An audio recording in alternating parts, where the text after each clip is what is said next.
Welcome to the Miskatonic Playhouse. My name is Pete, and I will be your host and keeper for this evening. Tonight's matinee performance is First Night, written by Alex Guillotte and Ian Christiansen, which you can find as part of the Grindhouse series on the Miskatonic repository at Drive-Thru RPG. This horror scenario is obviously going to be full of mature content and violence and all that kind of stuff, so if that's not your cup of tea, please zone out now. I have made a few creative tweaks to this version, which I'll probably discuss at the end of this scenario, so it's not quite like for like. But yes, let's meet our guests. Tonight, I'm joined by 4 intrepid investigators. We have Heather. Hi, everyone. I'm Heather Poirier. I will be playing Gloria Baker, the legacy sorority sister. I was the 100th person to join the Miskatonic Playhouse Discord server, which has always been a pleasure to be part of. I'm a fringe supporter as well. In real life, I am a Lovecraft scholar, and I will have a book coming out next year through Hippocampus Press that's called Ripples from Carcosa, and it is about Lovecraft and True Detective. Fantastic. And we have returning guests Matt and Scott. Matt. Hello, everyone. I'm Matt, and I will be playing Vicki, Doyle, the athlete. And I can only presume that I was chosen for that role because of my beautiful athletic build. But I'm here with my partner in crime, Scott, from the Gaming Blender podcast, which I would describe as friends at the Miskatonic Playhouse, because we stole Pete for a while back to guest star on a couple of our episodes, didn't we, Scott? Yeah, we did. I was away, and Pete came and showed me up. So yeah, just Pete. And I will be playing Regina Clark, who is the bookworm, a British exchange student. And last but not least, we have our usual host, Newman. Hello, I'm T.A. Newman, the host of the Miskatonic Playhouse, and tonight I shall be playing, which sounds like a complete miscasting, I am playing the beauty queen, Christina Collins, and I'm very much looking forward to stepping into her shoes. Brilliant. And in normal Playhouse tradition, I'm going to see how many times I can kill you tonight, because that's what we normally do when Newman's in a game. Yeah. So we'll jump right in. It is the fall of 1980.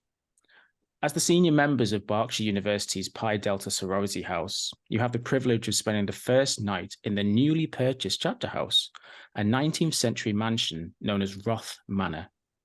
It's only a short drive from campus to Aylesbury, which is located west of the town of Arcane. You're all in the sorority's violet-purple minivan, which are your sorority's colours. Driving the van is your house mother, Ms. Karen Bates, a rather sturdily built lady in her late 40s with her hair tied in a tight bun. You all respect Ms. Bates as a firm but fair lady.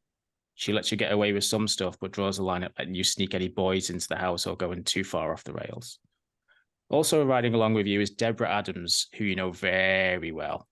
She's the president of Pi Delta sorority and the envy of every girl at Berkshire. Deborah's gorgeous bombshell blonde, the most popular girl on campus, but with a mean streak a mile wide. It's fair to say you don't all quite like her as much as you should. Gloria, tell us a bit about what your character's doing on the ride, and did you bring anything special along with you? Well, I want everyone to have a good time on this van ride. I want us all to get along, and I especially want to have everyone be well behaved in front of the house mom. So I will try to get everyone to sing some of the sorority songs very quietly, some of the slower ones. Not the faster ones, and not the ones that kind of edge towards the raunchy end of things, because some of them are a little questionable. Because Deborah is a dear friend of mine, and I am her loyal sidekick, I'll look at her and smile every once in a while, and just make sure that she knows that everybody in Pi Delta loves her. Oh, she's feeling it. She's feeling it. She's joining in with the songs. She's trying to get everyone infused. All she can talk about is the party that you guys are going to have tonight. She can't wait for this little slumber party you guys are going to have. Regina, what are you up to? So Regina, not being particularly comfortable in social situations, especially social situations in a close proximity in this very small van, is trying desperately just to read her book and ignore the singing that is happening, occasionally catching eyes with people and going, yeah, and then going back to her book pretty quickly. she's got her treasured possession, which is a first edition of the Iliad that she's reading in the ancient Greek because she's that sort of person. And yeah, just trying to drown everyone out. Fantastic. Christina, what are you up to? Christina is fully joining in with Gloria and the others, but her mindset is as much as she wants everybody to love her, in this moment she just wants to love everybody, and she is absolutely kind of going for it. She's almost kind of turned in her seat, clapping along, and she's kind of making eye contact with everybody she can, and she's really trying to make eye contact with Regina to get everybody involved singing. She's almost kind of giving that sign with her hands about the book, and then kind of like pointing down, kind of like, put the book down, put the book down. We're singing, put the and then she's kind of like back into singing. Brilliant. And Matt, what's Vicki up to? Vicki is joining in to the limited extent that she's sat wearing her incredibly practical clothing, dark hoodie, dark trousers. No real joy of trying to exert her appearance on anyone, but she just sat there. And she's just humming along, maybe the odd line, but just on the edge of things, not keeping it. But all the while, she's running a bit of string through her fingers, which is a piece she always carries with her wherever she goes. She always runs it through her fingers just to keep the nerves at bay and just to keep herself doing something. So she's just doing that almost subconsciously. Miss Bates, she looks back as she's driving along and she says, "You girls doing all right back there?" Oh, we're doing wonderfully. We're doing wonderfully, Miss Bates. How are you? Oh, I'm good. I'm good. You excited to see the house? I'm so excited. It's so beautiful. It's so beautiful. Did I show you guys the pack? No. Oh, you've got to see it. Christina, just grab this off the front seat. And she sort of like, as she's driving, she reaches and grabs like a little folder and she passes it back to you. She comes back with it. Christina is gonna, for those that are looking, she'll kind of sit back in her seat and she'll, whatever she's got, she'll hold it open, like look over the top so she can see it, but hold it open for Gloria and the others to see. So in the folder is a real estate pack of the Rough Manor, which Ms. Bates has collected. It includes an advertisement for the house, which was sold at auction.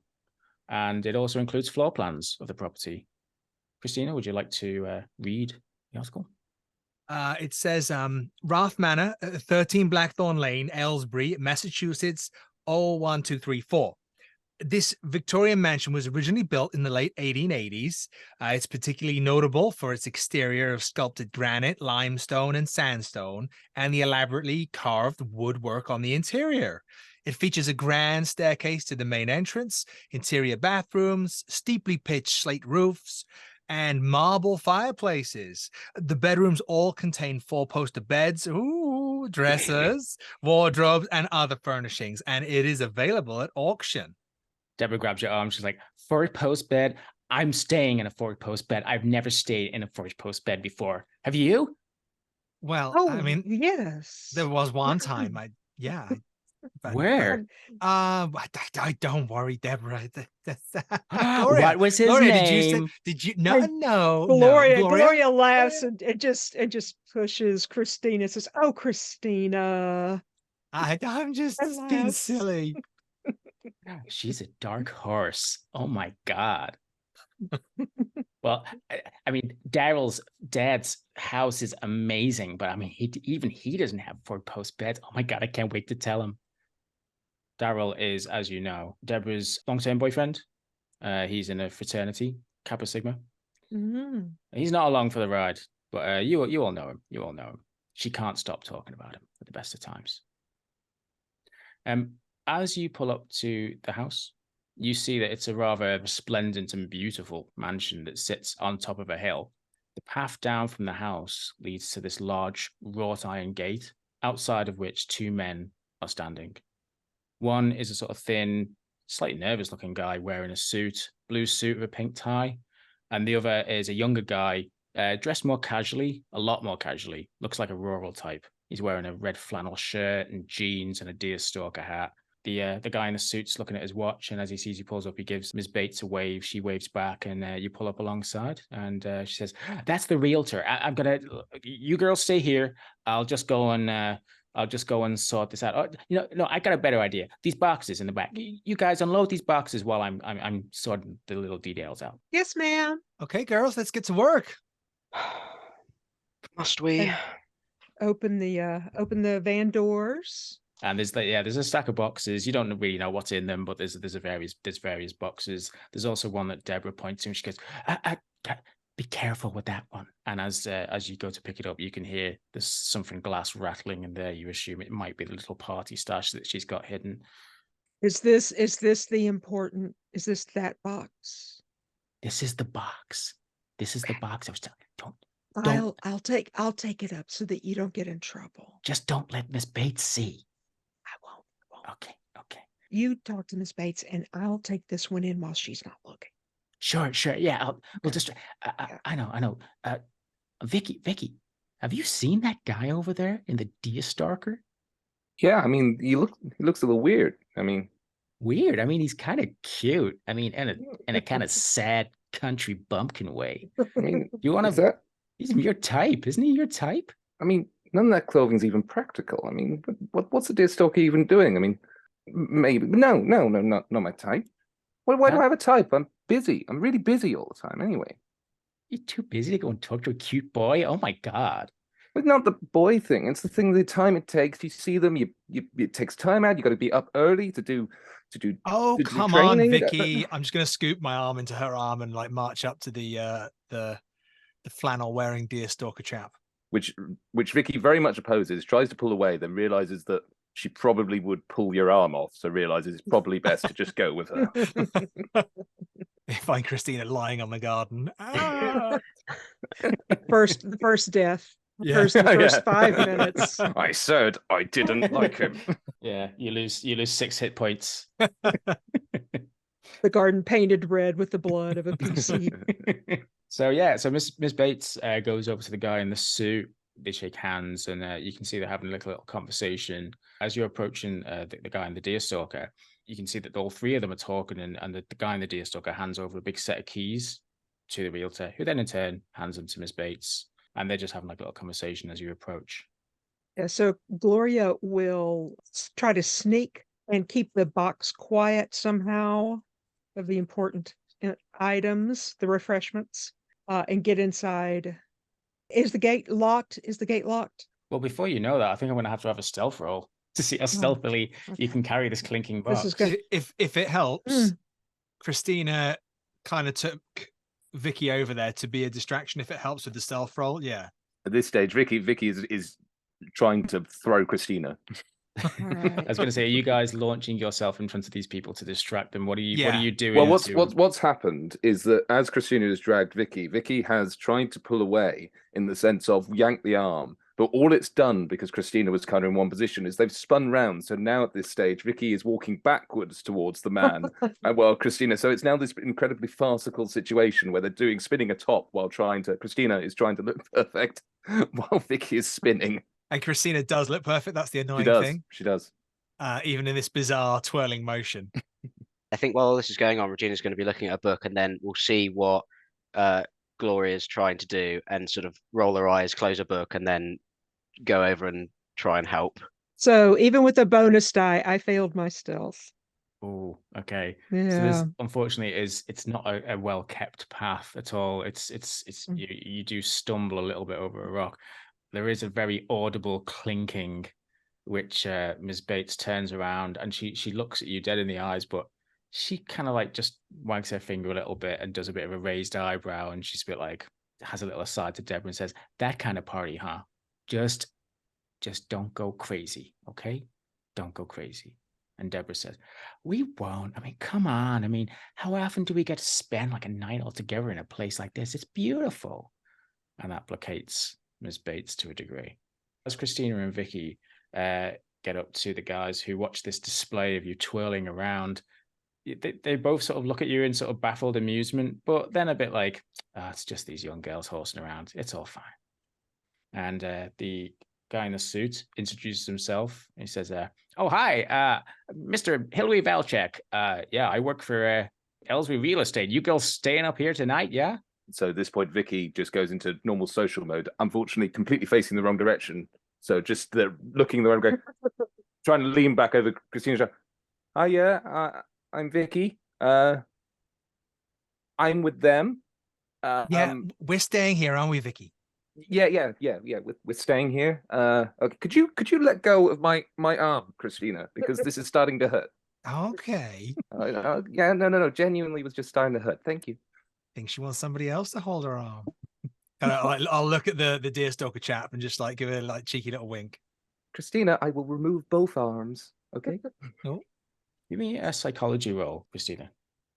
oh, psychology roll. My psychology is pretty darn good because it is my major. That's a 47 under 70, so that is a success.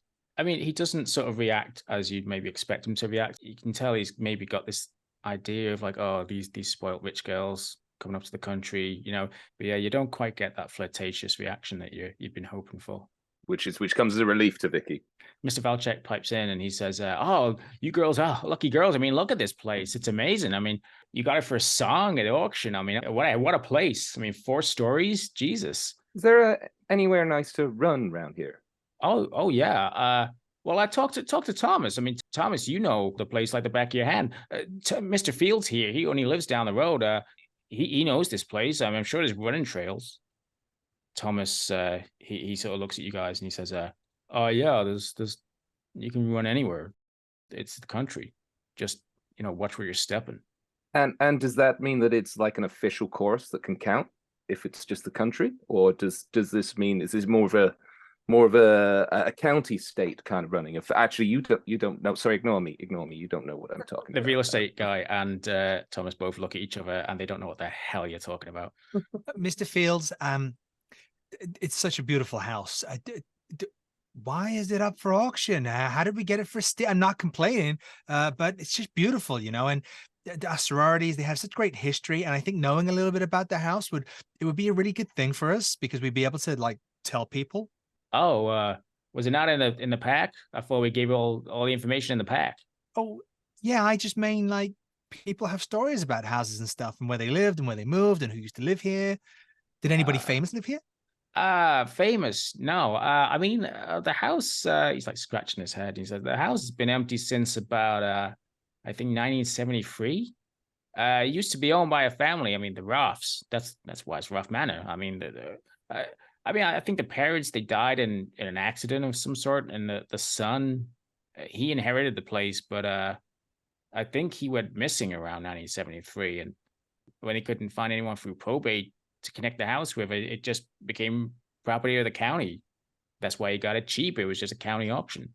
And I mean, that's terrible, but I mean, I guess the house is, going to good use now. Yeah. I mean, it took a while to sell. I mean, it's a fixer-upper, no doubt about it, but it's your new sorority house. Has it been emptied, or have we still got the Roth's possessions to wade through? Oh yeah, it's furnished. It's furnished. I mean, it's all Miss Bates, and she pipes in. She goes, yeah, girls, I forgot to mention that look, we got to be careful with the stuff in there. We've got to give a full inventory of everything that's in there. So I don't want you guys moving anything, taking anything. So just be careful with the stuff in there, okay? Okay. Hillary carries on. He said, oh yeah, so Thomas is custodian. That's right, Thomas? And Thomas so nods. He goes, yeah, he's been sort of looking after the place. The county appointed him because he's just down the road. So, he's just been keeping an eye. Thomas, is there anything we need to know? I mean, like, is there a light switch, a fuse box, any specifics, and anything that we could maybe it would help out? I mean, we don't want to wreck it. He says, no, I got the power working. It's all fine. There's not a lot in there. I mean, I think the TV's all busted. There's still some work being done to it, but I think you guys got to carry on. Everything should be in working order. I made sure that that all the stuff in the kitchen was needed for tonight, as Miss Bates said. Yeah, I mean, I've known this place for a long time. It's just as it is, It's an old house. Well, excited to go in and have a look around. Miss Bates, do you want me to take the keys? No. I'll keep the keys. Okay. Well, thank you. Are they the only set? Thomas says, yeah, it's the only set. Sorry, I probably should have got more cut. Thank you, Thomas. Thank you. So, they head off their respective ways. Hillary jumps into his car, drives back to town. Thomas heads down the road, and you guys head up the hill with your clinking box and various other boxes. And Deborah is not carrying a box. In fact, she's given her box to Regina and is like, oh, thank you. Oh, you know this problem I'm having with my back. Oh, thank you, Regina. Thank you. Yeah, sure. You're going to have to put that book down. You are laden with boxes at this point. Oh yeah. Does anyone else think the book? I think the book is balanced on a box to maintain reading.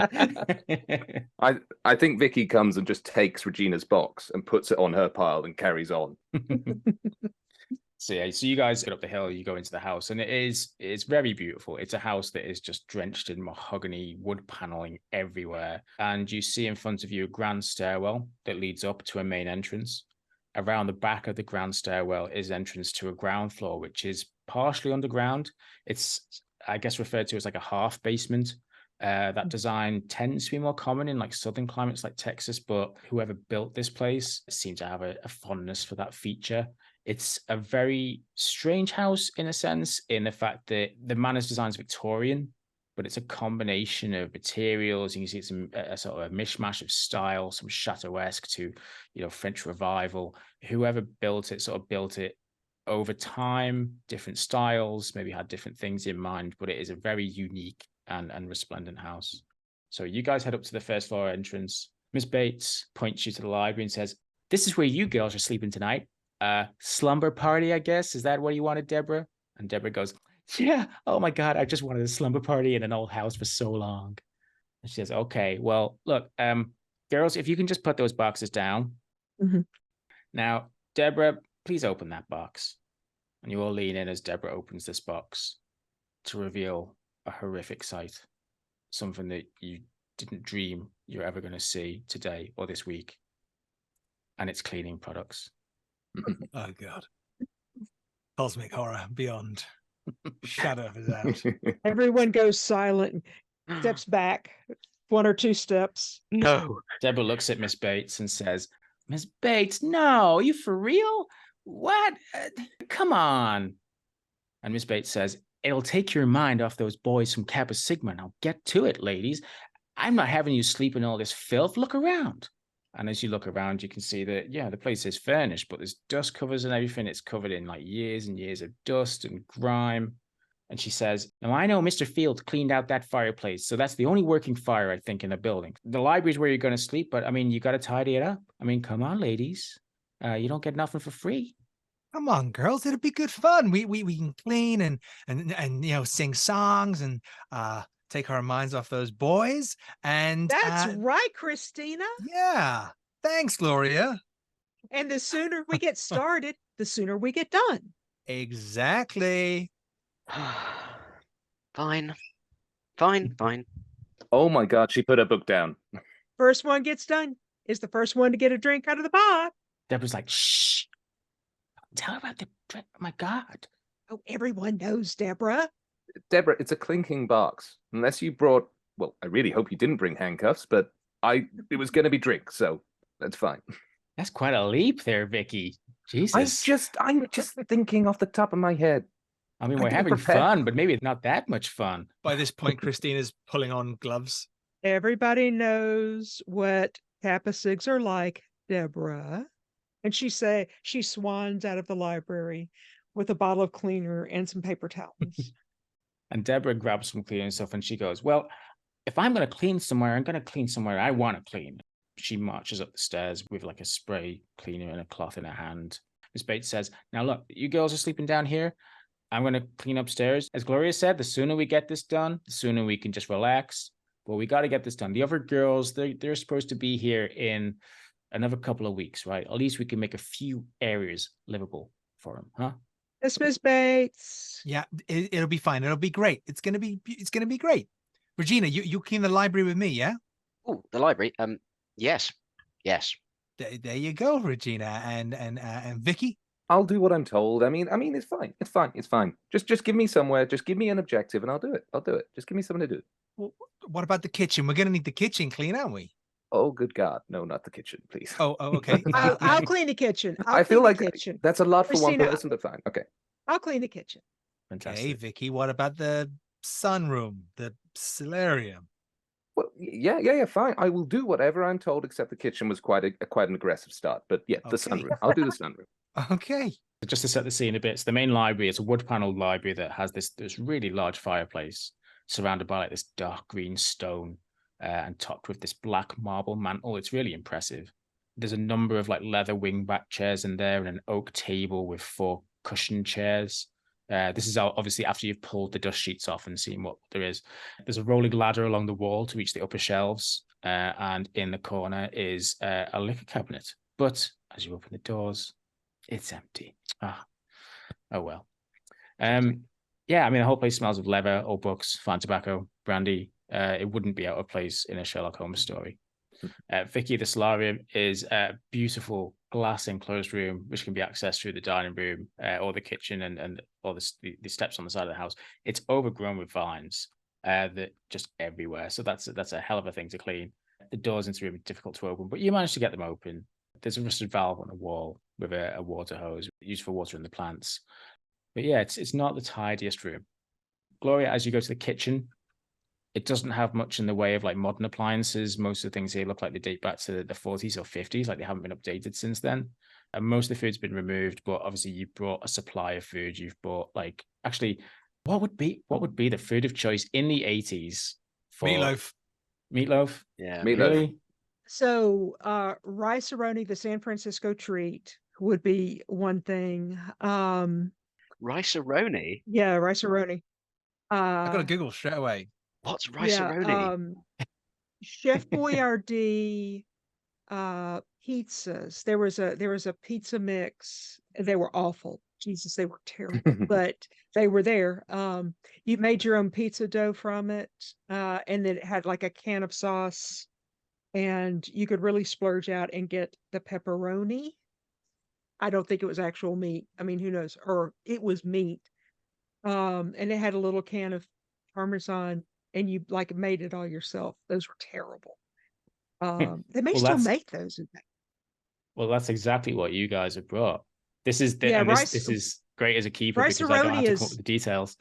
Yeah, rice-a-roni is a mix of rice and little Yeah. it's little pasta things. And they It's still just- make this because you can buy it here. I made something with it a few weeks ago out of nostalgia, It's and that was it's a another rice mistake. version of a pot noodle, essentially. It seems like. I think so. Yeah, it is a blend Yeah. of rice and pasta, but the pasta is so small you actually don't even know it's there. But and it comes in different flavors. Mm. So you can pick your flavor of rice-a-roni. Oh, there's hamburger helper. Again, another terrible American invention. It's a box of indeterminately flavored items that has a flavor on the outside that does not match what comes out of the packet. But you cook a pound of ground meat, Nice. you cook a pound of ground meat, and then you put this stuff in, you put water in, and you cook it, and you apparently eat it. Was it my very nondescript gosh. meat? It was like Yeah, yeah. this could be meat of horse, cow, Well, chicken.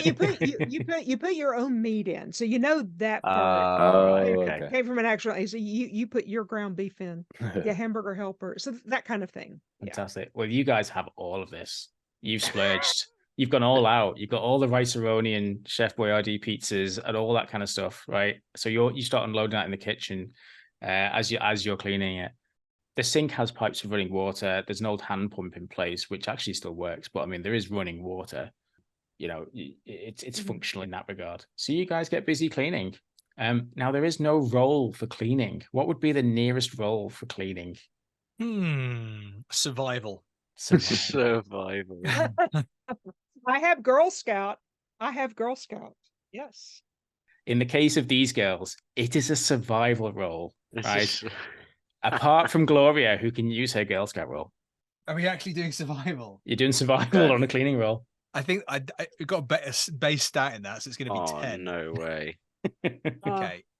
Well, I Okay. missed I rolled a 64. I missed my roll because apparently this hand pump is beyond me. Yeah, I broke a nail on the pump, so Yeah, Vicky did not care for the solarium and for cleaning it because I rolled a 70. I've literally just rolled a 7 on my 10. What? oh my god. I'm so glad I'm cleaning with Regina. I can clean. Christina started cleaning, and then Regina just went for it, and Christina's just basically sat on one of the arms of the chairs, looking beautiful and just talking, and talking and talking and talking as Regina just cleans around her.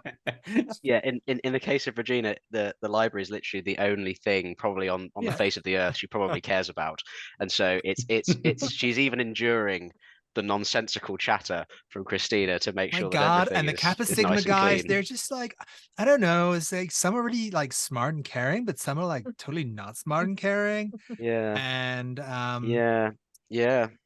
there's Vicky started cleaning and then looked around and went, "We were meant to clean places to sleep, right? This is a sunroom. I'm not cleaning a sunroom." I think we're all going to sleep in the library, aren't we, and have a bit of a girls' party in there. Was that the idea? Regina, you are cleaning very vigorously. I think maybe you want the noise of the cleaning to drown out the sound of Christina's voice.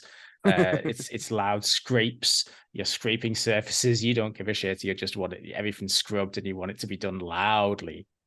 As you're doing that, you knock one of the gas lamps to the side of the mantelpiece. It turns a little bit, just a little bit, as you're rubbing it. Oh. Normally I'd obviously go, "Ooh, hidden door," and turn it, but I'll do what I'd normally do and put it back up straight. At this point, Deborah comes down, and she's got like a dirty bucket, and she's like, "Okay, guys, I know we're having a slumber party. I'll join you for most of it, but I've got to stay in a 4-poster bed. I'm sorry. I just have to. I've got to tell Daryl about it when I go back. But look, we're gonna have a party, right? We're gonna have a party." At the mention of Daryl's name, Regina's going to shoot a quick glance over at Christina, not say anything, but just looking slightly nervous. Do I catch that glance? Do you? I think I do. And then as I'm speaking, I'm going to go over to the gas light that Regina's probably broken. Deborah, in the meantime, is going to make a spot hidden roll. Regina. She notices the look. She doesn't say anything, actually. She just sort of like looks at Regina and is a bit like, maybe she'll pick up on this thread later. So Deborah, Regina was cleaning and I saw her over here and I think she's broken a gas light. Don't tell Miss Bates, but look, this one's a bit like rattly. Look at this. I'm just basically... No, Jesus, don't pull on it. I mean, Jesus, we can't be trashing this. But look, she broke it and does it wiggle around as it move? I'm really trying to distract Regina and Deborah from the conversation. Yeah, I mean, as you're wiggling it around, it moves fairly easily in one direction, and you pull it all the way over to the right, and there's a click. Regina, you broke it. I did not break it. I nudged it, and it fell off. Such a Brit. I come back in from the kitchen to look for a nail file because I broke my nail on the pump, and I see this happening. As this lamp gets clicked into its position on the right, this portrait above the wall, which, you know, the subject of it is this middle-aged man in a maroon smoking jacket with this look of smug satisfaction on his face. Like, the portrait itself just sort of clicks open and goes, and kind of like opens ajar. Regina, you broke the painting as well. I did not break the painting. My God, what are they? How do they do things in Britain? Is this like an England thing? I barely knocked it. That is not breaking things. You're supposed to be looking after this house. If you'd have actually helped me, then maybe it wouldn't have happened. I was helping. Sat around talking about boys. I was teaching you about boys. Teaching me about boys? I don't want to know about boys. Then maybe I'll teach you something else. And then I'm going to pull the painting open. Does it look like it's on hinges? Is it like... Yeah, it's on hinges and it swings open. I'm doing it to dramatic effect. Then not even looking behind it. I'm almost standing by it and then just going whoosh to basically like make a point from everybody. And hopefully my distraction is working. Yeah, I mean, Deborah's a bit entranced about what is behind this painting. I mean, it's quite a large painting, but behind the painting is quite a small cavity in the wall. And in it is a bundle wrapped in black velvet. It's probably about just like 1.5 feet in length. Ah. I think, just to be clear, Vicky's come back in now after hearing the commotion, has popped her head back in, very sweaty and exhausted because she's been using cleaning as an opportunity to exercise, despite the lack of success. Did you clear out all the vines from the solarium in this time? No, it's not been successful. I've just been running around, I think, just swinging off them. Come back with one vine. It's done. Yes. Oh my God. think Regina's curiosity is piqued by the weird package, so Regina's going to step forward and Weird package. I Have thought we a weren't look. talking about boys, Regina. shut up, Christina. Nice. Oh my God, is this like the Roth's family secret hidden behind a painting? Was this like Nancy Drew or something? Well, shut up, Christina, and I'll have a look. As this is going on, you hear Mhm. footsteps coming down the stairs. Should we close it? Should we close it while Miss Bates is coming? No, she needs to know. She's going to need to know because Um, the realtor. Gloria, She needs to know. Why? Why does she need to know? we don't inventory this. It's a secret. Okay, fine. Then close it quickly. We're going to close the painting. Just as you close the painting, Ms. Bates turns the corner around into the library, and she's like, she sees you all acting very suspiciously. She's like, "Girls, Do you have a nail file? I broke my nail on that stupid water pump in the kitchen. And I can't get Oh. anything clean in there. Do you know how to work a water pump?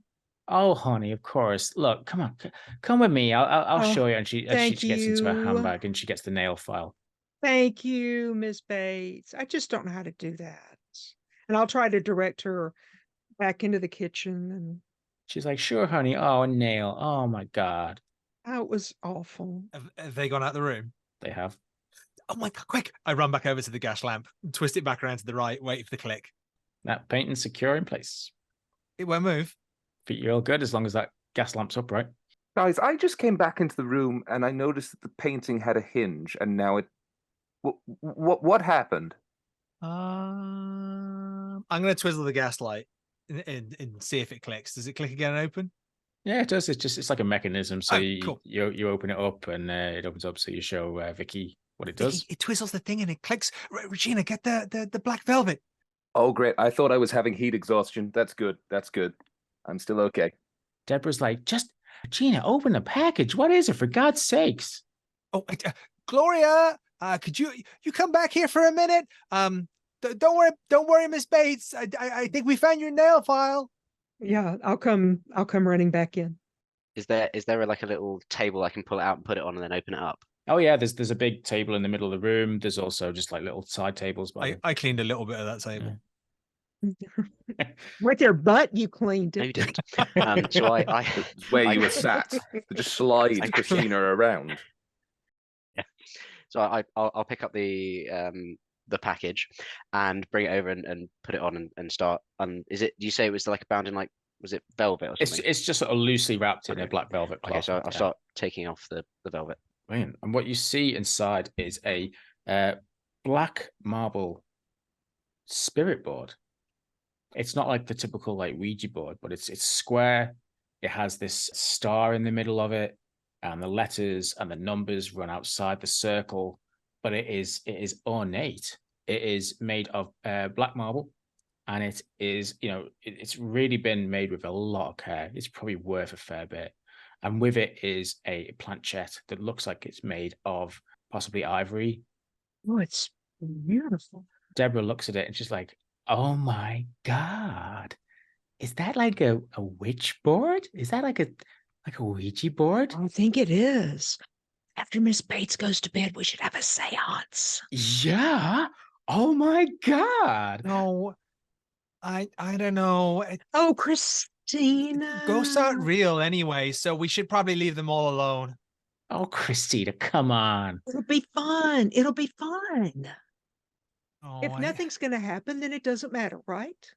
Really, everyone, a seance? Is this a game we can win? Is there a competitive Yes. edge to this? 'Cause if so, Yes, I you might be in. win by getting it to answer your questions. Have you seen The Exorcist? I mean, that's all you do. You Oh ask God, a I can't question. watch The Exorcist. What do you know?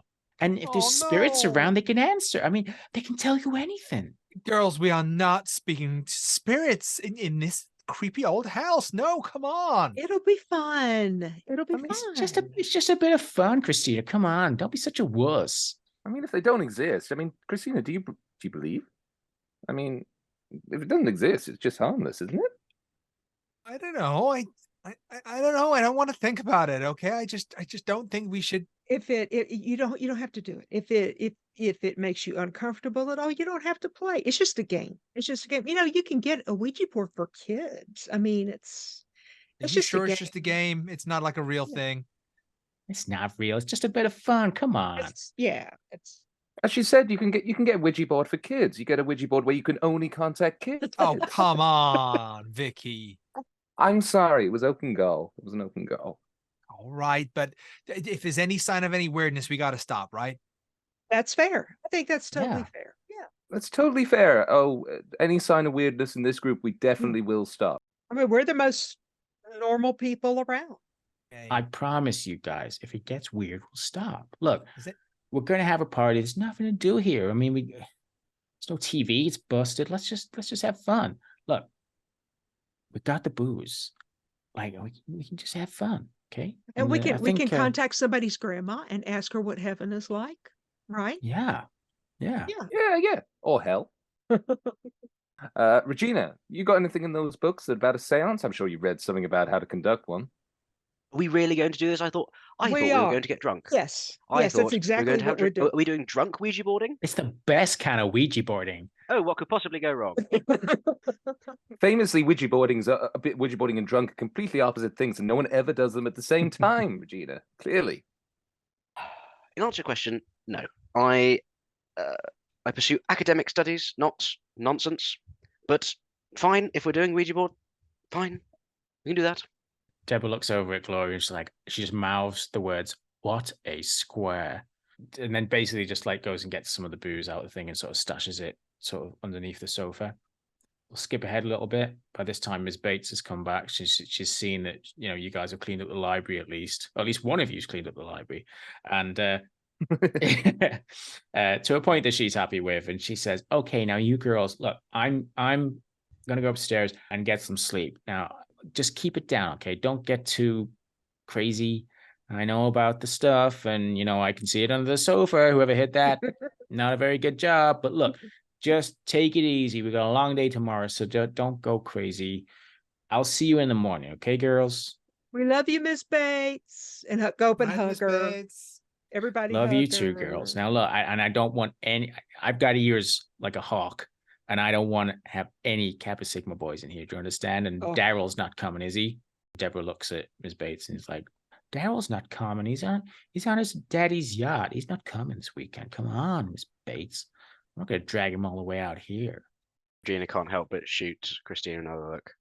Oh, it's a spot hidden roll. I pick up a glass and smash it on the floor. No, I don't. And all this talk about Daryl, Gloria looks a little sad. Oh. Wait, can I make a spot hidden to see if I see Gloria looking sad? Well, I mean, do you see it or not? I definitely see Regina giving me another look because I'm expecting it. Yeah, well, Deborah doesn't notice any of these looks. She's just trying to convince Ms. Bates that Daryl is on his daddy's yacht and he's not going to come anytime soon. I think Vicky does pull her hood up, just in a sense of just the back, just pulls her hood up just to cover her ears. You guys all start to bed down in the library. You put the fire on. You've got some logs burning. It's it's nice and warm. It's a moonless night, so the light from the fireplace is roaring, sort of lighting up the room. You haven't lit anything else, and with that, Deborah gets the witchboard. She plays it on the table. It's like, "Okay, you guys, this is perfect. Okay, so we've all got to put this thing on the board, and we all touch it, and then we ask it questions, right? So who wants to ask it the first question?" Let's start with something easy, like a yes/no question. Or so are there letters on it? What is it? What does it look like? The alphabet in English is all around the circumference of a central circle, which in the middle of it sits a star. And there are also numbers as well in an inner circle, which are slightly out of proportion from the letters. So if it pointed to one or the other, then you'd know which it is. Okay. Yeah. All right. Deborah takes the planchette and she puts her fingers on, and you all put your fingers on. She's like, "Is there anybody there? All the spirits of this house. Is there anybody out there?" And you all feel the planchette move, starts to slide around the board, and it slowly goes to yes. And Deborah's like, oh my God, you guys, you're just trying to freak me out, right? Who's moving that? I didn't move it. Come on. I didn't move it. Someone is pushing that. Gloria. I absolutely did not move that. Ask her the question. Come on. Are you friendly? It slides around and goes to Yes. yes. Well, that's progress, I suppose. Anyone? So no one's doing this. This is just happening, right? Yes. Did you know the Wraths? Slides around. It says, yes. Did you live in this house? Again, yes. Are you one of the Roths? It takes its time. Slides back and forth. And then back to yes. Didn't Thomas say Fields, the deerstalker guy, Vicki? He said something about the son. The son went missing. There was the accident. The son went missing. Are you the son? Deborah's like, what? Someone went missing? The son of the Roths went missing in 1973. Yeah, there was the parents. Mom and dad died. The planchette doesn't move. Just stays dead in the center. Did we ask it the question? Or is it just waiting? Vicky, ask it the question, Vicky. Well, are you the son Of the Wraths? Of the Wraths, yes. Sorry, I didn't know I had to be so specific. The planchette moves, and it goes to 3 different letters: E, then L, then I, and then it slides to yes. Eli, yes. Now, come on now. This is silly. Who is moving this? Give me a spot hidden roll, Scott. This is on Regina. 32. 32 is a success. You suspect that Deborah might be moving the planchette, but you're not sure. Deborah. Regina's going to hold her suspicions for now. She's going to make note of them. I mean, if it's the son, I mean, how do we ask it? How they went missing? Yeah. I mean, that's a bit of a long question, Yeah. don't you think? As Vicky's saying that, this planchette moves really quick, and it goes W, E, L, C, O, M, E. Vicky's dyslexic and needs a second. welcome. Spelled out welcome. Oh, there we go. Yeah. Sorry, that tickled me. Deborah's like, guys, come on. I mean, who's doing this? Is this one of you? I thank you for your welcome. It's very nice to be here. I'm not sure. Was that a nice welcome? It doesn't feel like a nice welcome. I know, but just make it nice. Do you think it's a spirit? It can hear us whispering. You don't know that, and I am being nice, and I mean it. Eli, thank you. Eli, we are sorry about what happened to your parents. We heard that they died in an accident. Planchette moves to D, I, E, at which point the planchette flies up, drops back onto the witchboard, pings off into her direction. Deborah stands upright. Her eyes roll into the back of her head, and she starts to gasp and gag and go, you will all die tonight. Then she flops to the floor. Oh my god. This is Deborah. She's just limp on the floor. Vicky immediately runs up to take her pulse and put her in a recovery position that she knows through sporting things. Yeah, Regina's helping, being a first aider. She is just totally limp on the floor. So can I take a pulse? Take a pulse. Give me a first aid roll. Christina screams. Like, this is exactly what I said not to happen. So she I don't know if that's going to wake up Mrs. Bates, but she gives a proper like scream. I can't imagine it. I can't imagine it. You're gonna have to do it. You're gonna have to do it for Christina. Shh. All you hear in response is a thud on the ceiling. It's like dum dum dum, as in keep it down from directly above you. I've done my first aid roll and I've got 25, so below 30%. Okay, so she's got a steady pulse, a little bit fast. And as you've got a finger on wrist, she jumps back alive and she grabs you and she gives you a big kiss on the face. And she says, I got you guys. Oh my God. Look how freaked out Christina is. She actually screamed. Oh my God. Jesus, Gloria, look at this. Deborah, you absolute bitch. What the hell? Oh, I'll second that motion. What? Come on. We're just having some fun. Gloria, come on. We're just having some fun. Vicky's hands changed from holding her to check she was all right to grabbing the front of her clothing and just holding her quite still, not saying anything, just staring straight into her eyes. Vicky, come on, get off me. Come on. And she sort of shows your hands away and she's like, Jesus, you guys are squares. What the hell? Just having a bit of fun, right? Come on. Did you control that the whole time? Were you screwing around with us the whole No, time? Jesus, I thought one of you were doing. I mean, I'm not gonna.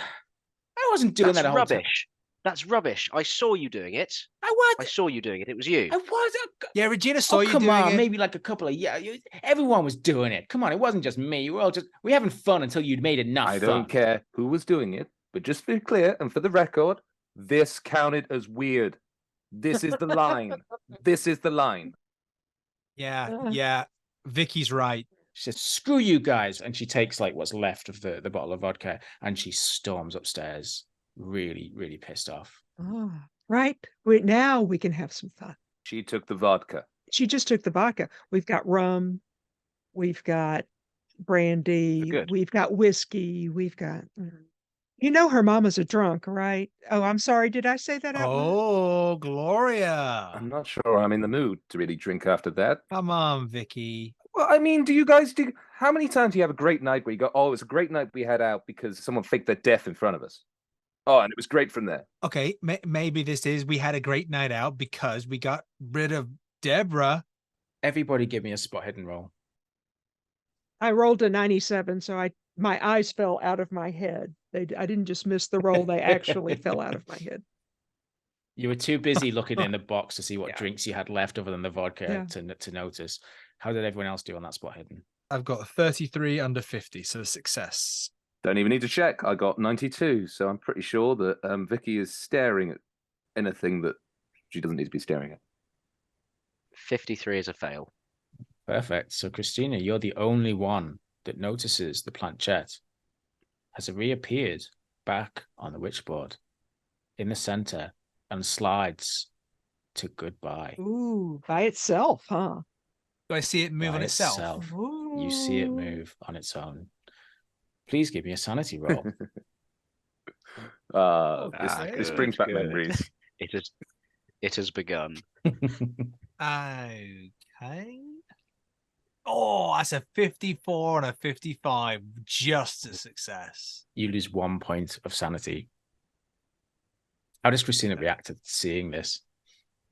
I think she's gonna pretty much hold it together and just scream again. Is that her holding it together? Yeah. She said she didn't like ghosts, and you guys wanted to do the one thing. What don't you like? I don't like ghosts. Let's play a Ouija board. Okay. Yeah. So she's gonna like scream again, and she's gonna kind of like jump and grab Vicky because she's the biggest, strongest person in the room. And But don't say that to her face. Don't say that to her face. She's gonna grab Vicky, and she's just like, "Oh my god! The thing just moved. It just said Christina, goodbye." what did I say about my arms? Let It go said of my arms. Bye, Vicky. Look, What, Christina? What? where was the thing? The planchette thing. Where was It it? flew over there. Right, where is it now? And I'm pointing at it. It's on the board, and it's on goodbye, and nobody touched it. I saw it. It got on the board and it slid over to goodbye. No one was touching it. What the hell? Well, it must have rolled. No. Rolled? Onto a table. In Christina's defense, that is weird. You guys, that is weird. I mean, Thank you, Gloria. we would have seen someone do that, right? We would have seen someone go over there, pick it up, walk over. We're all in heels. Well, except for Vicky. Walk over, pick it up. But you look wonderful in heels. I don't know why you don't wear more often, sweetie. You look Sassy. amazing. Sassy. You should wear heels more often. You should wear heels. You look amazing when you dress up. And put it on the table. As a sidebar, sorry, just for the clarity, I'd actually written down in my character description she's wearing running yeah. trainers, so well spotted. That one. Nice. Do we think Deborah put it down as she left? I mean, she grabbed the vodka in such a hurry. No. I saw it move across the board and stop on goodbye. It wasn't. Nobody moved it. Nobody put it there. It didn't fall by accident. It didn't slide. I saw it move across the table and stop on goodbye. Well, hang on. It might have been a draft. It could have been anything. A draft. Well, Did you feel that gay force wind come through? Because I didn't. I mean, there has to be a reasonable explanation for how it got from there to here. Do you reckon that's a good or bad goodbye? I think what matters is it Deborah who spelled out die? She admitted to acting out the death scene. She admitted that. If she spelled out the word die, then maybe it is a good goodbye. If she didn't, then Maybe it's not a good goodbye. Without touching the planchette or the board, can I just turn to it and say, is the goodbye a nice goodbye, or is it a scary goodbye? Scary goodbye. I love the fact this has become a thing. There's no response from the planchette. Vicky turns to it and go, "Are you still here?" There's no response. Hang on. Okay, let's pretend, okay, that what Christina saw was correct. Why don't we put our hands back on the planchette, ask it another question, and see what happens? Deborah's not here, so if something happens, we all know, and let's all agree Mhm. we're not going to move it. I think that's what we have to do. Yes. Yeah. Is that Yes. fair, Christina? Yeah, but it's got to be nice questions. Well, were you going to insult it, Christina? I mean, let's just put our hands on the boards. Let's just put our hands on the board. Okay. You guys all put your hands back on the planchette and you ask it a slew of questions, and there is not one response from it. No one moves the planchette. The planchette does not move. You see? Maybe she did do it. Yeah. Deborah wasn't here when the thing flew on the table. There is that. There is that. You know? I'll go over and give Christina a long hug. Ah, And Vicky taps her shoulder just as a sort of not knowing how to interact. I mean, just pats her on the head. Christina, are you sure that that's what you saw? I am sure, Regina, that yeah. Christina isn't one given to make up stories about things like this. You guys know Christina. She doesn't tell fairy tales. You know me. I don't like this kind of stuff. I wouldn't make up stuff about this.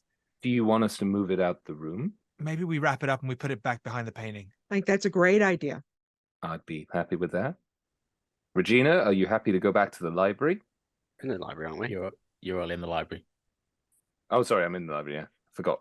You've had a lot of rum, though, to be fair. This is one time when my character's drunker than I am.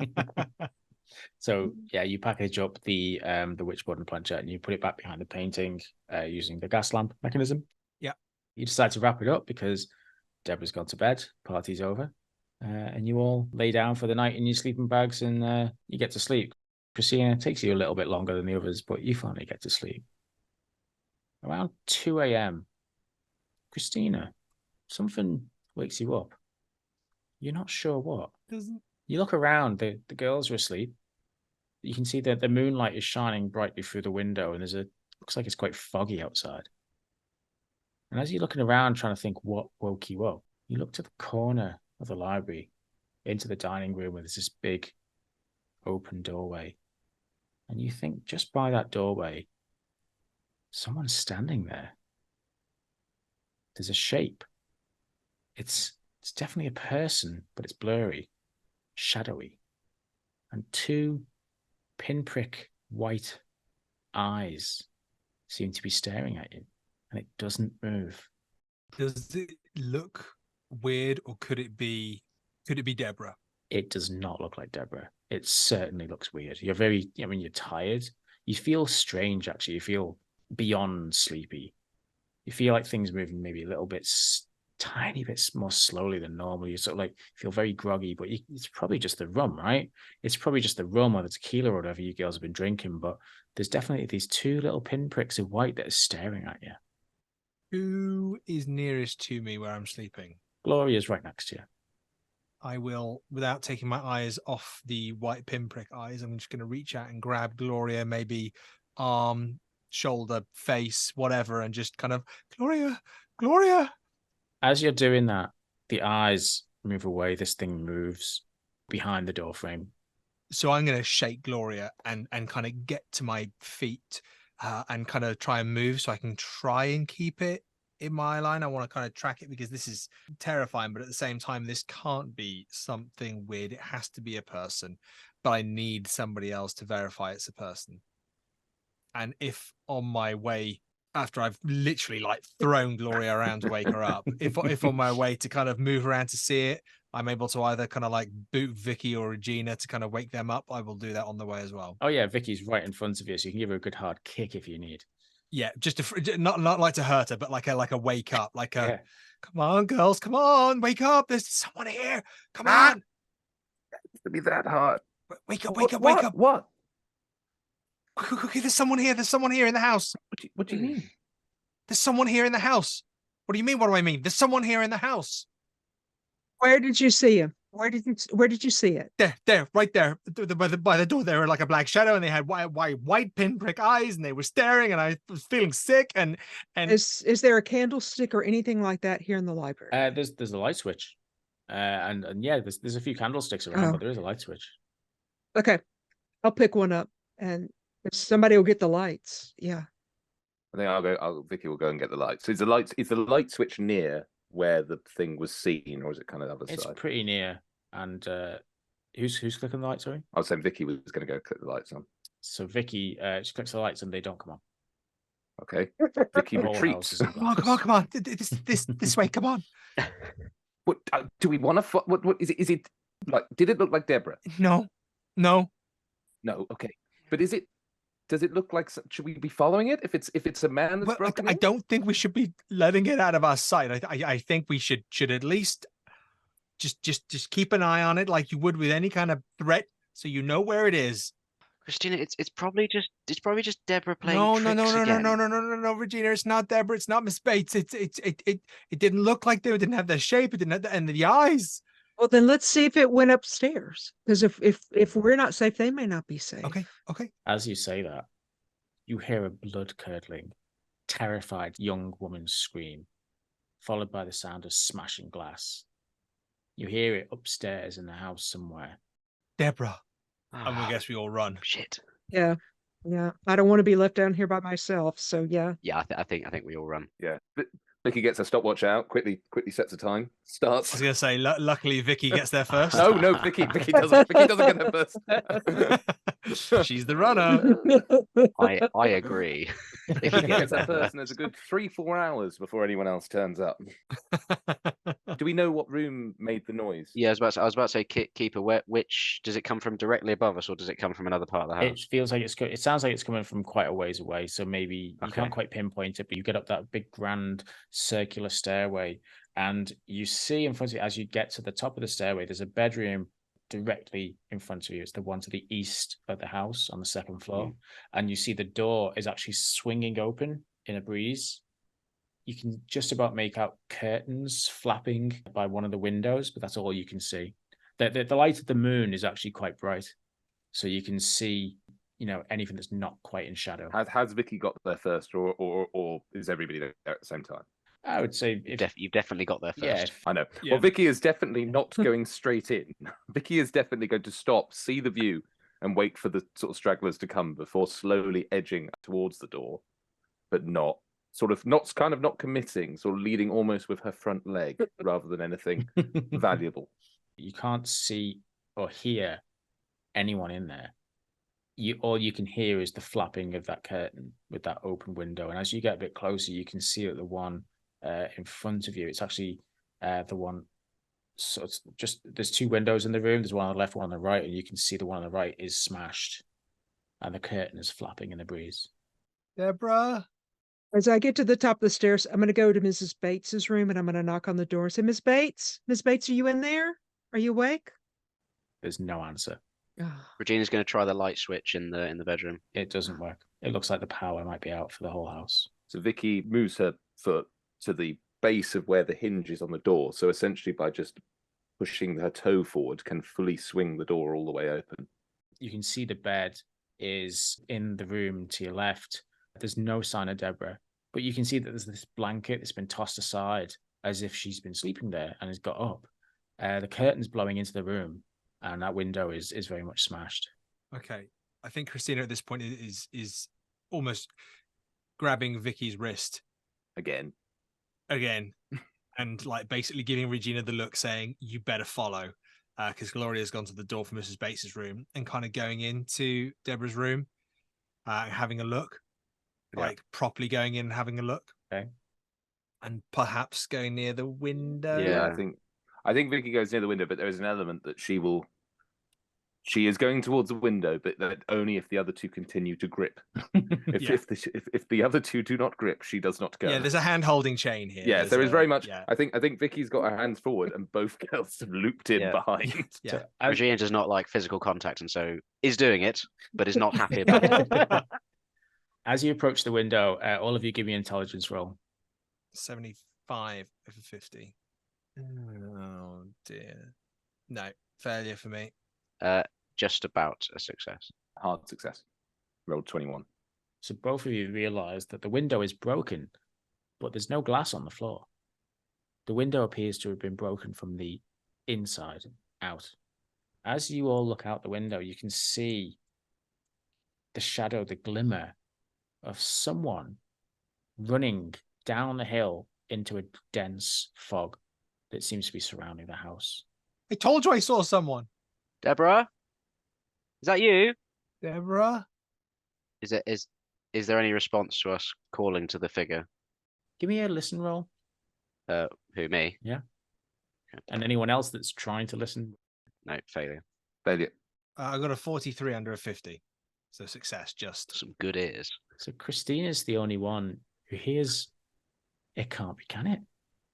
It's like laughing, giggling, getting further away from the house. Gloria, Mm-hmm. you knock on the door of Miss Bates' room. Yes, Miss Bates. There's no answer. I'll try the knob. Is it open? Unlocked? No, but it is open. Yeah, it's unlocked. Okay. Miss Bates, I'm so sorry. I don't mean to disturb you, but we're really scared. And I swing the door open. You can see in the light coming through, like, what is quite a few windows, there is a figure in the bed. Whoever it is isn't moving. I raised my voice even louder. I said, Miss Bates, I'm really sorry. The power's out and we're just really scared. And we think there's somebody in the house. I like go into the doorway and then I'll glance around the room before I go any farther in, but I'm still saying this. Yeah, the room seems to be empty. The person is still in bed. You could approach them if you want. Yeah, that's what I'll do. And I'll do it quickly because I will not be able to bear doing this slowly, the slow approach. I'll rush over to reach out and shake her as I'm saying these things really loudly. Miss Bates, wake up. The power's out. And we think there's somebody in the house. As you shake her, you see that this body has its hands up to its face and it's clutching the blanket to its chin. And it is Miss Bates. And her face is frozen, this look of horror, eyes wide open, staring at the ceiling. Please, can I have a sanity check? All right. I switched to my dice that are actually made out of bone, and they failed me as well. I rolled a 79. That's not terrifying at all in a horror setting. My bone dice. Whose bone? Yeah, I didn't ask. But, Oh, wow. Gloria's a fast worker. Could I please get a 1d6 from you, if that's okay? A 1 on my 1d6. So not too bad. And I see you take 1 point of sanity All right. loss. Not too bad at all. How do you react? Okay, I'll scream. It's my turn to scream now. I think we all need to actually scream at least once. Newman's done it. All you others hear the scream. Is this happening at exactly the same time that we're looking out the window? Yeah, precisely. Okay. I think we Scream. Yeah, we Gloria screams, we scream. Christina probably I think, screamed. I think you all scream, but Vicky immediately twists, but with everybody still attached to her, and deliberately makes the movement back towards where she had the second scream come from, dragging you two along with whether you wanted to or not. 100%. Yeah. Yeah. So yeah, you guys all head into the bedroom where Mrs. Bates was sleeping, and you're confronted by a screaming, tearful Gloria. She's dead. She said Miss Bates is dead. She's died. I think she died of fright. Look at her. What? Look at her. She's God, cold. oh She's my dead and God. cold. Look, guys, we're all alone. What is it? We saw someone. We saw someone, and they were laughing. Hang on. Wait. She's a first aider, so I'll run over and do a Yeah. first aid just to check her. Yeah, you do mouth to mouth. I can't do it. Yeah. Okay, that works. Okay, that's a success. Brought her back to life. She's dead. Yeah, she's dead. Oh, she's dead. She's dead. Yeah, She's that's not dead, the first Jim. aid. Yeah. If you she's failed dead. the first aid, she'd still be dead. She's dead, Jim. With that successful first aid roll, though, I would say you can't really determine how she died, but she looks like she was terrified when she died. Just the look on her face. Oh my god. Okay, we need to find a telephone. We need to call the police. We need to call an ambulance. Will the telephone work? The power's out. I don't. Of course, does the telephone run on a different thing? I don't know. Is there even a telephone here? Regina? How does telephones work in Britain, Regina? Yeah, I mean, you guys noticed some telephones as you came in. There's like those old wall-mounted ones. The place hasn't been done up much from the 40s and 50s, but they've still got those ones in the hallways. If they turn the telephones back on. Let's slow down. The person, whoever did this, could still be here. So right, No, we saw that they were running away and they were laughing.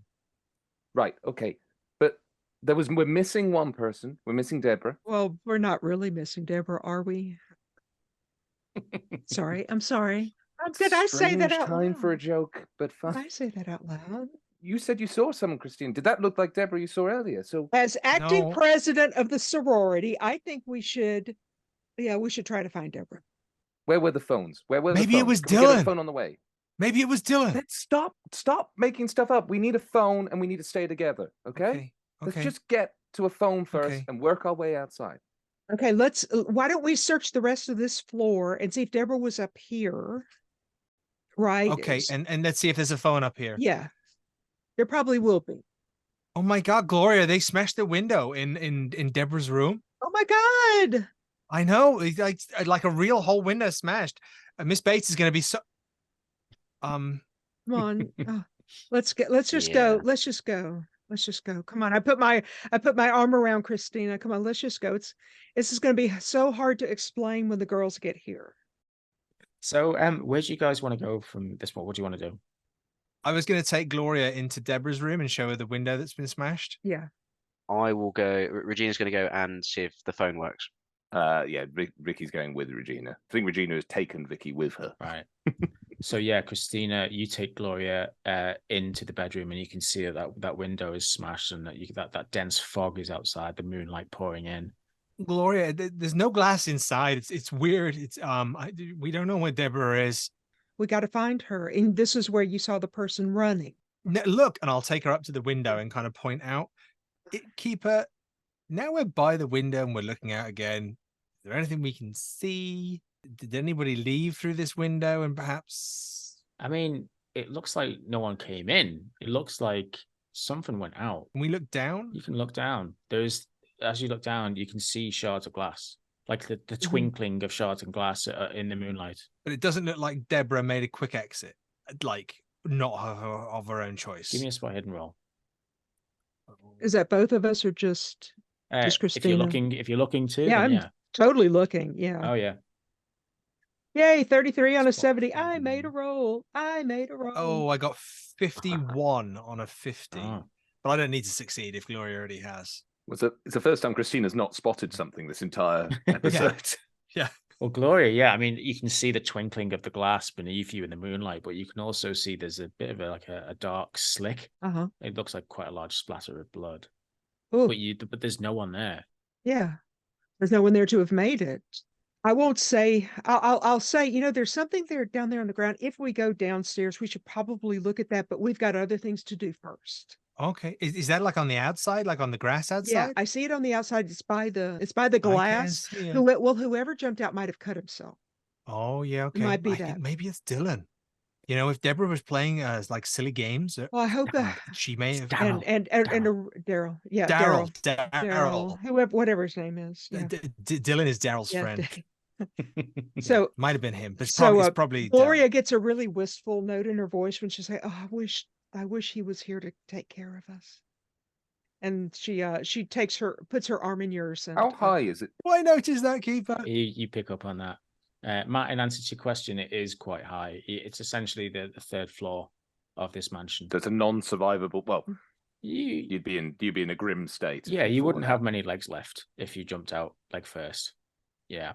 And we'll go back to you two. So, Vicky and Regina, you're in the sitting room, which does have a phone sat on a little small table. Okay. Regina's going to go and see if there's a dialing tone. You pick it up, and there is a dial tone, but it sounds very strange.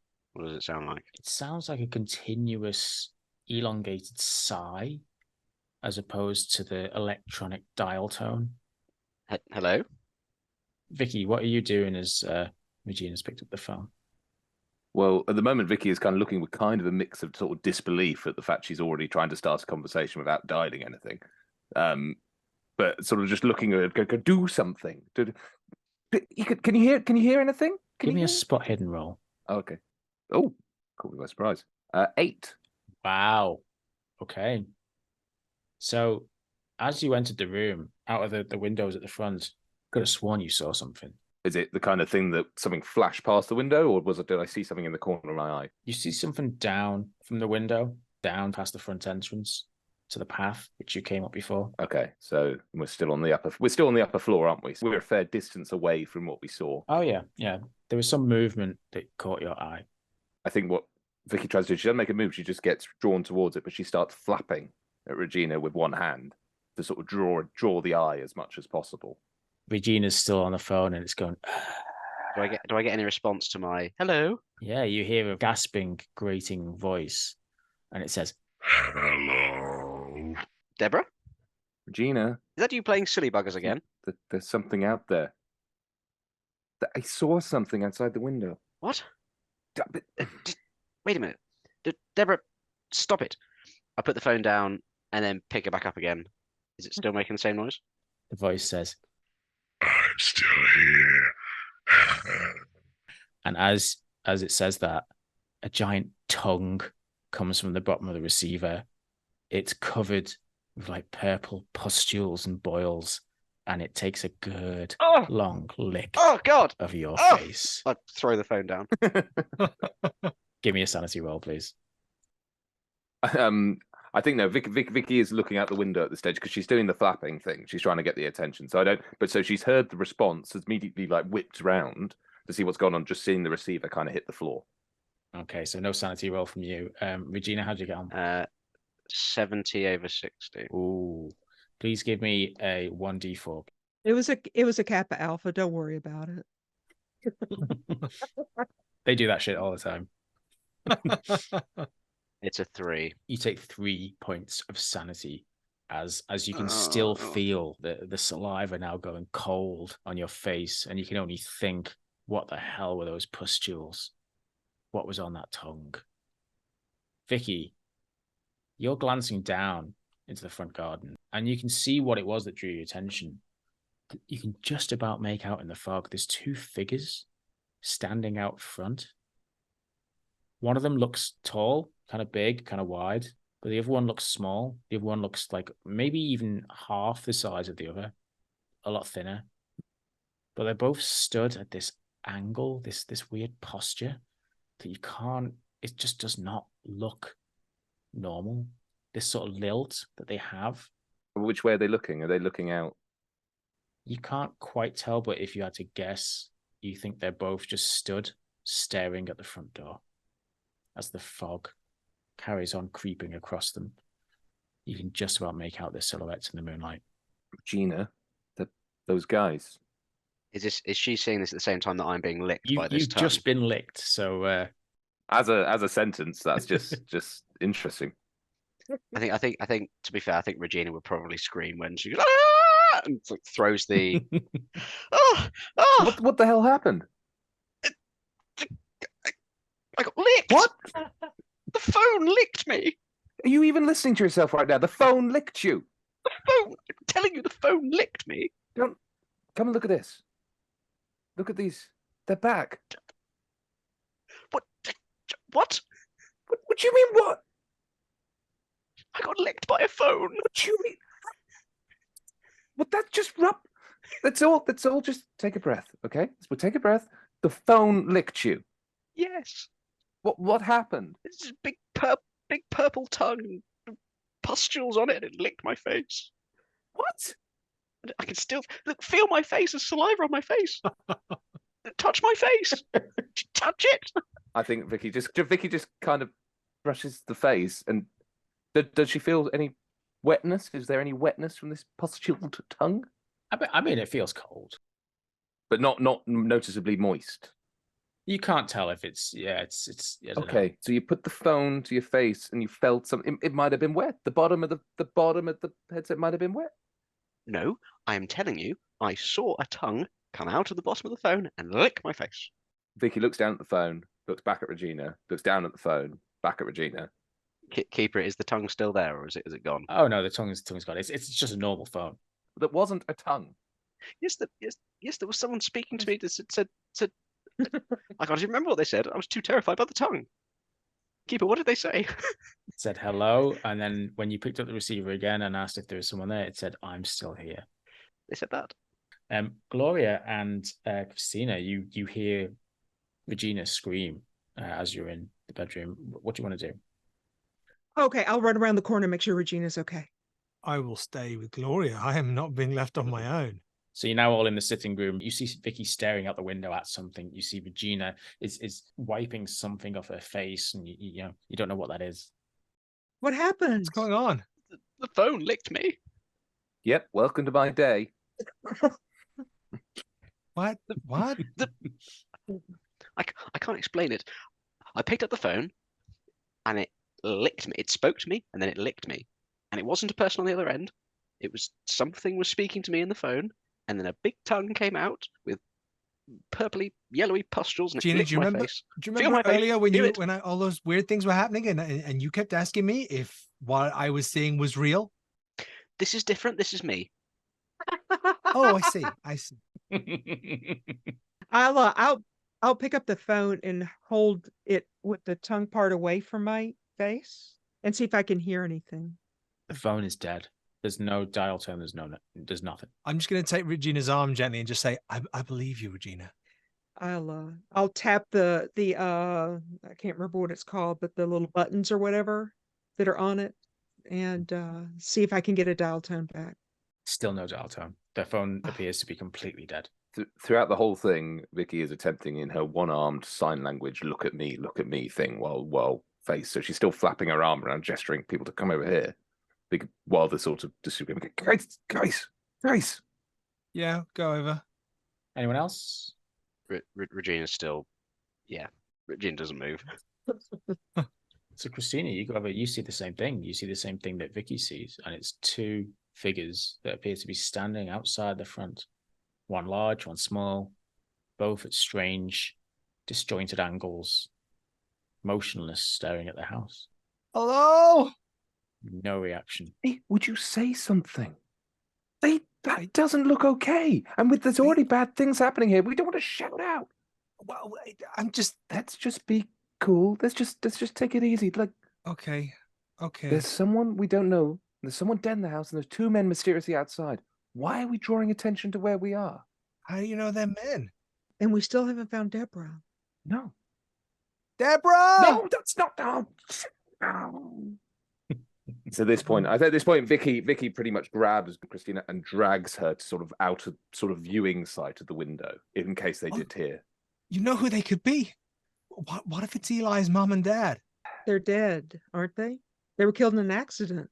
Well, Eli's not exactly kicking around, and he seems to be licking people's faces. If that's what we think is happening, Let's Regina. not go back to the licking people's faces thing, please. There was someone staring at us when I woke up, and he had white eyes. What is going on is not normal. Right. So let's rewind. What we got? So we got one person dead, one window smashed in. It seems broken from inside, and we got two men outside and something else. And Deborah's missing. Deborah. Yeah. And something licked my face. Vicki, did you lick my face? If someone says "lick my face" one more time. As you guys are talking, you see the two figures without any other movement, without apparently a word said between them. The larger one moves off to the side and appears to go around the house, and the smaller one comes towards the house, towards the entrance. You can't see either of them anymore. The door's locked? Who had the keys? There was only one set. Yeah, Mrs. Bates. Let's go and I'll go back in her room and look for the keys. Would Vicki and Gloria be able to get the key from Mrs. Bates and get to the front door and lock it by the time the small person gets there?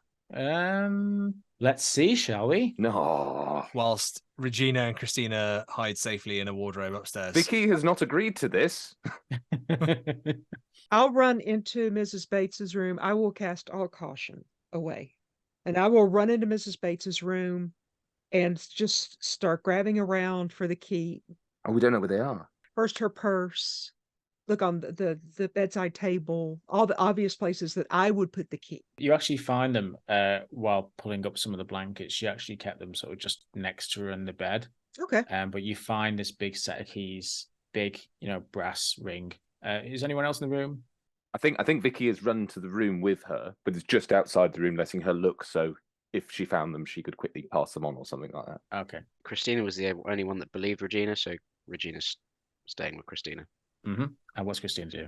I think Christina's she's too nervous to go anywhere specific. So I think she's kind of standing at the top of the stairs and looking down. She's a bit like, oh my God, are these people coming in? Are they going to be coming up the stairs? But she's also getting prepared if she needs to run further upstairs to get away from said people coming upstairs. Well, Christina's the first one who hears it, and she hears a knock at the front door, and it's a loud knock. They're here. Christina turns her head really slowly. No, Christina is just like, oh my God, they're banging on the door. They're here. And Gloria, you've got the keys now. What do you want to do? I will turn to Vicky and I will say, do you want to go down and lock the door? Do you want to come with me as I do it? Do we know if they're locked now? I mean, are we going to get down there in time? I mean, if they try and open it now, they're straight in. And as she starts talking, I just start running down the stairs. Okay. Good chat. Yeah, good chat. Yeah, good talk. Good talk. Good talk. What is the democratic way? Oh, she's gone. She's gone. Regina, what are you doing at the moment? You still stood by the phone in the sitting room? I think Regina's still a little bit in shock, but is basically just not physically clinging to, but very close to Christina and just trying to stay close to her. I think Vicky has followed Gloria. She's paused for a moment before thinking, I can't let her run by herself, and then charged after her. I can't let her run down the stairs faster than I would go down the stairs. No. She saw it as a challenge. She again got the watch out and she timed it and she went, okay, it's that kind of thing, is it? And back up and back down. So the way I see this playing out is you've got Gloria who's grabbed the keys and she's ran past Vicky. She's ran down the stairs. She's run past Christina and Regina, who are stood at the top of the stairs, and she heads down to the first floor. Christina and Regina, you're sort of at the top of the stairs, kind of frozen in shock together. And Vicky, you are the one who's still stood in the doorway of the bedroom of Ms. Bates. As you turn to follow Gloria, something grabs your arm. No. So this arm that grabs you, it's got you with some force. And it's cold and it hurts. And as you turn to face it, it's Ms. Bates. Except it's not Ms. Bates. Her face is a pallid white. The eyes are a bright white, no pupils, no irises. And she's glaring at you with this grin. And she says, "Your girls have been very bad." I'm going to need a sanity roll from you, please. Matt is not going to sleep tonight after you said that. Oh, okay. I rolled a 9. That's good. So you lose 2 points of sanity because this is someone that you knew. She has you a vice-like grip. Regina, Christina, at that voice, you turn around and you see Ms. Bates as well. Can I get a sanity roll from both of you as well? As Gloria escapes down the stairs, none the wiser. To perhaps something worse, but we will see. Fail from me at 67 over 54. 80 over 57. Dear, I'm going to do a 2d6 roll from both. 2d6. Oh, crap. Holy moly. This is your house mother. This is someone you have known and respected. Well, that's a 6 and that's a 4. So 10 sanity. Oh dear. My gosh. I have some bad news. Mine is a 5 and a 5, so it's also 10. Okay. Wow. At least we're getting crazy together. I am leaving you two on the landing. Yeah. Mine is 1 over. Yeah, a fifth mine's of my over. sanity. We've just gone over a 5th as well. Oh, good. This has gone well. Yeah. Newman and I just insane at the top of the stairs together. So both of you are absolutely terrified at this sight. Regina, you're dealing with two things, and you're touching your face, and you can swear. You swear that there's boils breaking out on your face. You're like, oh my God, like I'm infected in some way. And what's happened to Ms. Bates? It's an infection. So something's happened, that we all drank the wrong water. Like, what's going on? And you're scared now of going near anything that might potentially be a contaminant at all, and that could be any liquid or fluid or anything like that. Christina, I mean, your fear of ghosts, you've seen someone just come back from the dead. Is this a ghost? Is it not? You're terrified. What would be your character's thing that is just the worst? Leaning. I think she thinks if Miss Bates is dead and has come back to life and she's basically a ghost, Christina looks at Regina and at Vicki and sees them and thinks they're dead, thinks they're ghosts, and she kind of screams. She's basically just seeing everybody now as like white-eyed monsters, things that could kill her. So she's going to scream and run upstairs, I think, try and get away from everybody. Yeah, so everyone could potentially be one of these creatures. So you start to run up to the third floor of the house. Ironically, Regina still doesn't want to be parted from Christina, and so is going to basically run after her. Get away from me! Oh, poor Vicki. Everyone seems to have left her alone. Oh, yeah, that's true, actually. Good luck! Mate, we've gone mad. There's nothing we can do to do. We'd do more damage to you if we stayed around. Clearly. Yeah. Before we go back to Vicki and Ms. Bates, Gloria, you get down to the first floor. You can see the vestibule area from where you are, and you can just hear this pounding on the door. What do you do? If they are banging on the vestibule, then they're banging on the door. That means that they, at least currently, do not have the ability to come in, which I think is aces. Is there anything I could try to move in front of the front door? There is. In the entrance hall, there's a couple of wardrobes. Okay. Which you might be able to with a good strength roll. All right. Oof. Only have a strength of 55. Yeah. If only you had a sports person with you to help you out, but unfortunately, I've been abandoned. I'll yell upstairs, Vicki, give me some help. Vicki, Give me I'm some busy. help. 14. Yeah. Wow. So yeah, with the Adrenaline. adrenaline pumping through, I rip open my you do shirt. this. There's a big S on it. There's a big D on it for Dallas cheerleaders. I'm actually wearing my Dallas cheerleaders replica outfit underneath this. Yes. I was going to say the S stands for sorority, but okay. So you get the wardrobe and there's not a lot in it. So actually you are able to get it, and you shove it right against that vestibule door with a big slam, and you sort of like spill it over to its left so that it's really wedged in against the inner walls as well. But you hear a voice from outside. Oh no. And you hear, Hello? Hello? I can hear you in there. Who is it? It's Mary. It's Mary. I'm lost. and it sounds like a young teenager's voice, maybe like a child's voice. It could be anywhere between 10 and 15. Please, I'm lost out here. I got lost in the fog. Please help. It's scary out here. Please go call the police. We need help too. I don't have a phone. I need to use a phone, please. Just let me in. It's so scary. Our phones don't work either. And our power's out. Please go call the police. Please just let me in. And I run away.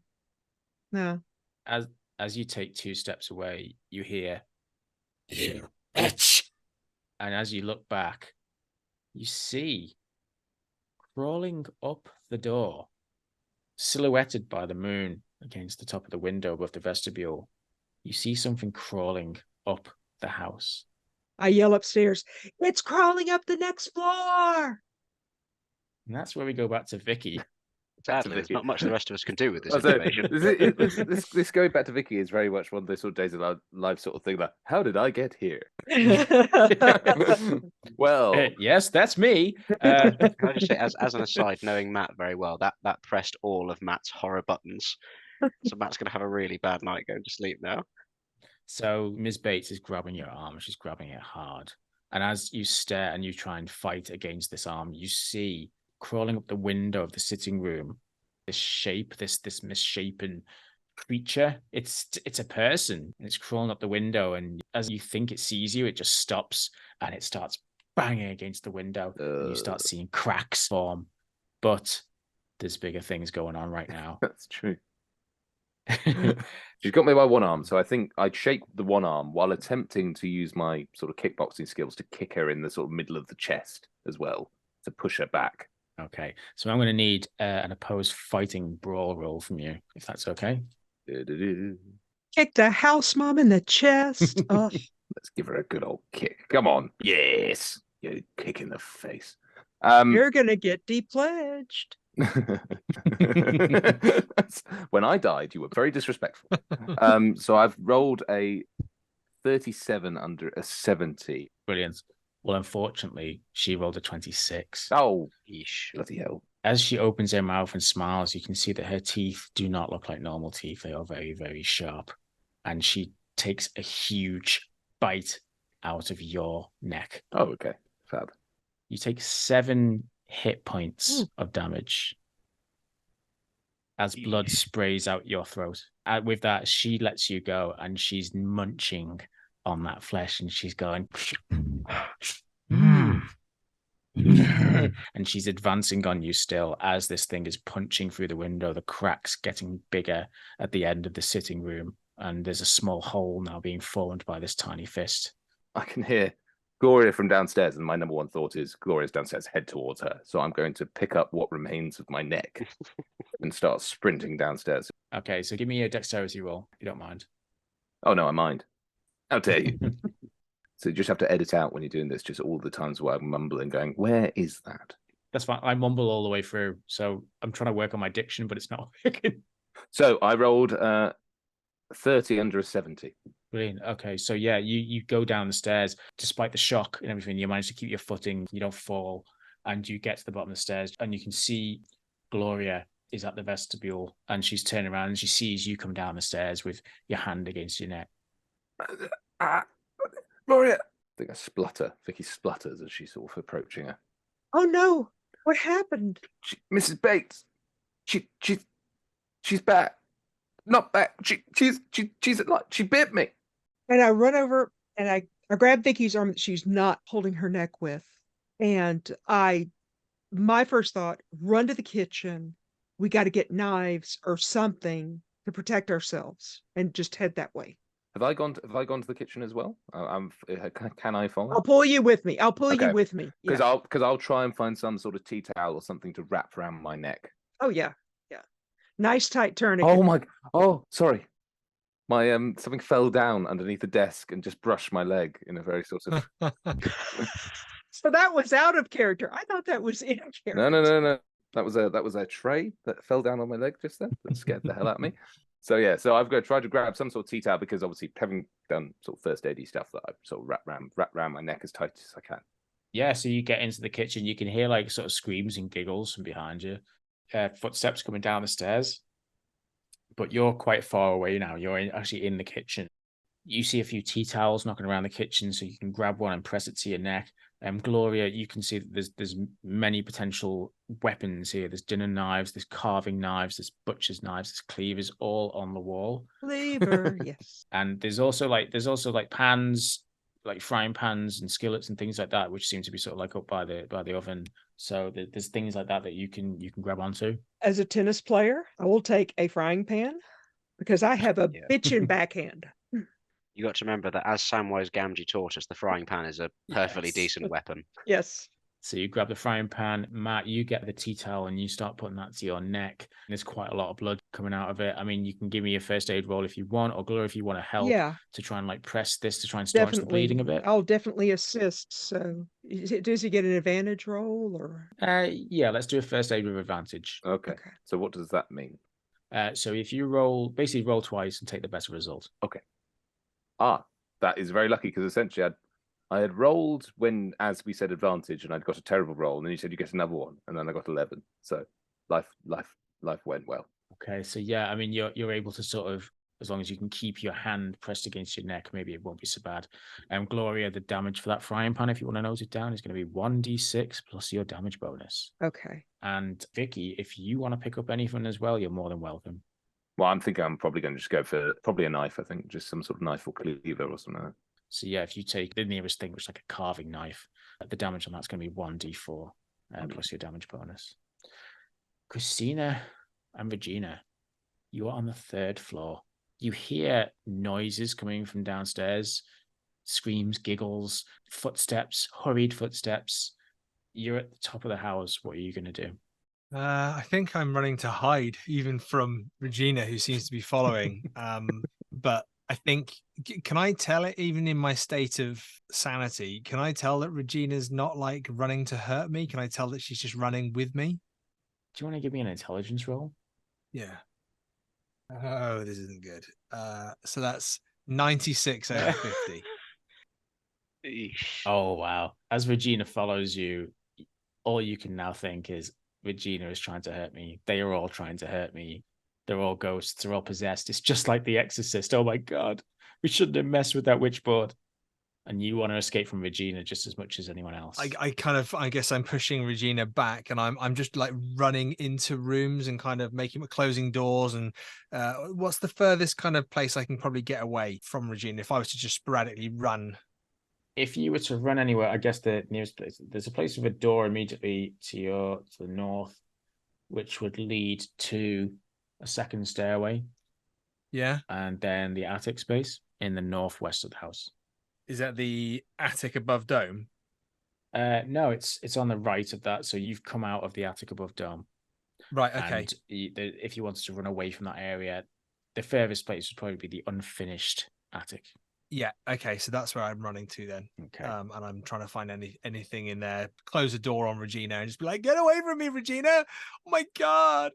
Christina, why are you running away from me? Because you're chasing me, what the hell? I'm not chasing you, I'm running with you. That's exactly what one of them would say. You're trying to get to me. I'm not. Can I try and persuade her in some way? I think basically she's going to be convinced that you're out to get her, regardless of any persuasion. Okay. Christina, I'm not going to hurt you. What can I do to convince you? Leave me alone. What? Call my mom. But what? Okay. If I go away, will that prove to you that I'm not going to hurt you? I'm not trying to hurt you. Yeah. Oh, right. Okay. In that case, Regina really wants Christina to not think that she's trying to kill her. So, could I go into the bedroom that is adjacent to the unfinished attic? You could, yeah. I think I'll run in there. And is there anything in there that I can barricade the door with? Yeah, there's a chair you could wedge under the door. Okay. There's the bed if you feel like you could move the whole thing. You probably could. I think I'll try and move the bed against the door, Mhm. and then maybe try and talk to Regina through the. I was going to say I probably hear all the moving furniture next door. Mm-hmm. Well, as you look around the room in the unfinished attic, you're greeted by a couple of things. Yeah. You can see that it's very much an unfinished attic. Someone was working on this and doing a lot of carpentry and trying to get this in a ready state as some sort of study, I guess. Around the room, you can see there's a workbench with a large circular saw in the center. There's like other power tools. There's like a Makita cordless circular saw, Hitachi drill. There's hammers, saw, chisels lying around. But you can see that in the corner, there's a few like crates of books marked study. There's already been moved into there like a desk and a very elegant mahogany and green leather wingback chair pushed against the corner. So it's like someone was using this as a study even while doing it up. There's an area of the room which looks like it was supposed to be a bookcase, but hidden possibly behind some wall that they were building. But it's not quite finished, like they never got the chance. Can I, so with the belief that this is, like The Exorcist and someone's possessed here, I'm gonna run over to the study area. I'm gonna try and look for a Bible. I'm gonna try and search the little bookcase, searching the study boxes. If someone's got this Ouija board, then they've probably got Bibles and things. So I'm gonna root through everything, please. I'm probably gonna take like a hammer with me. I'm planning to pick up the cordless circular saw, but probably not to go and look for a Bible. That's for when I meet Regina again. You have a look through, and it looks like in the crate is part of what you can only think is a private occult library. Not the whole thing, but maybe someone was in the process of moving books up to this place to maybe hide them. As you're looking around for a Bible, you don't find one, but you do find that something that stands out from the rest of the books on the shelf is something that's like a little leather-bound, very well-worn journal with a little fastening clip.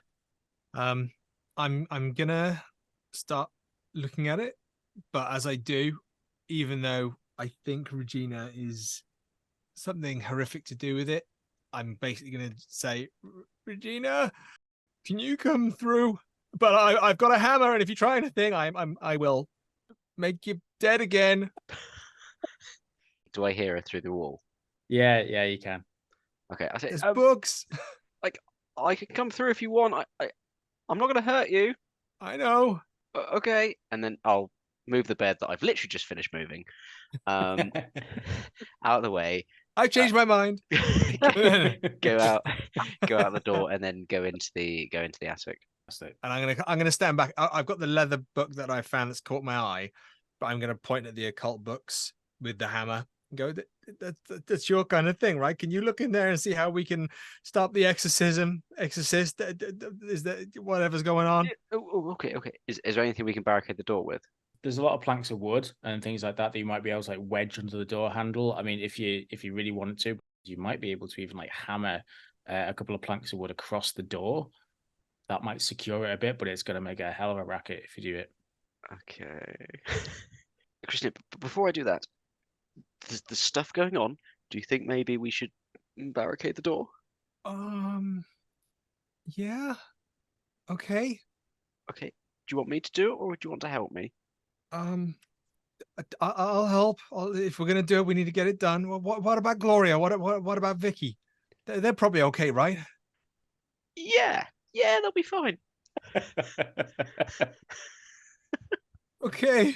If we think they've got away okay, then maybe we'll just the universal symbol of respect. For you, listener, that's Vicki and Gloria flicking the V's at us via the cameras. Currently, listeners, this is every person for themselves. Yeah, I guess okay. We're going to take a couple of planks of wood. We'll probably put one like that under the door handle up against the door on an angle. And screw that in, and then maybe one across the top and one across the bottom, and hammer it in. And if we've got any spare planks, any windows as well, because there was a smash window earlier. As I say, keeper. But before we do that, is there any other way out of this room? Like, is there any windows or anything?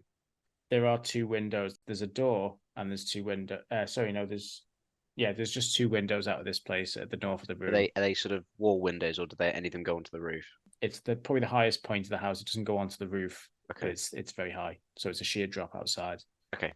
We'll leave you as you're hammering planks into the door frame and the windows to sort of protect yourself in the unfinished attic. Vicki and Gloria, you're in the kitchen. Vicki, you're brandishing a knife while holding a tea towel to your bleeding neck. And Gloria, you've got this frying pan in both your hands, ready to give whatever comes through that door a good whack. And as you're doing that, you hear the footsteps quickly advance, and the door, which you haven't really blocked, gets kicked open, and you see this thing that was Ms. Bates, and it stares at you from the doorway, and it says, let's have some fun. And it just creeps into the kitchen slowly, and it's eyeing up both of you and measuring up which one to go for first. I always hated you, you bitch. And I step forward to swing at her with the frying pan. Fantastic. Give me a fight and brawl roll. All right. It's gonna be a opposed one, and she's gonna fight back. 49 on a 25, so I swing and a miss on that. Oh, she got a 60, which is also a miss from her. So as you swing, she tries to scratch you with what look to you as like these big elongated claws on her hands, but she sort of takes a bit of a dive and a stumble, and goes off to her side. Vicki?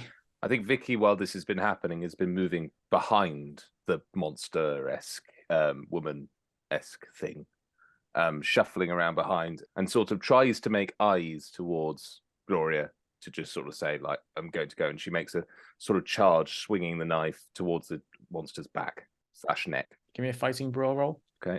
In fact, I'll give you advantage on this as well if you want to roll twice. Okay. Because she's already a bit discombobulated from that frying pan swing. 47 under 75. Fantastic. Yes, you actually managed to stab her in the... Where are you aiming for?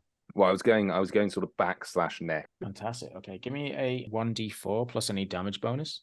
That's a 2 with a d4, and my damage bonus is 1. So 3 overall.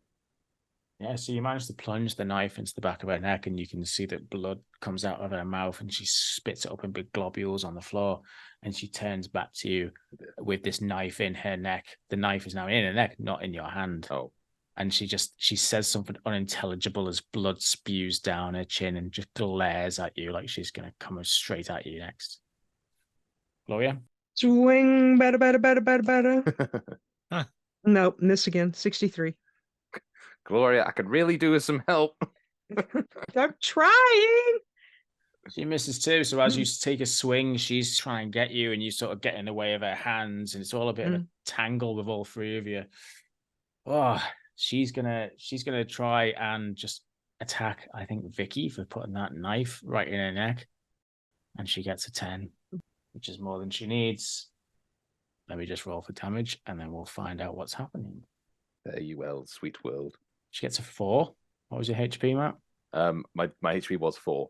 So she manages to reach out to you and she puts her fingernails into your already damaged neck and scrapes them across and then down your chest, and blood gushes out from your neck and your throat.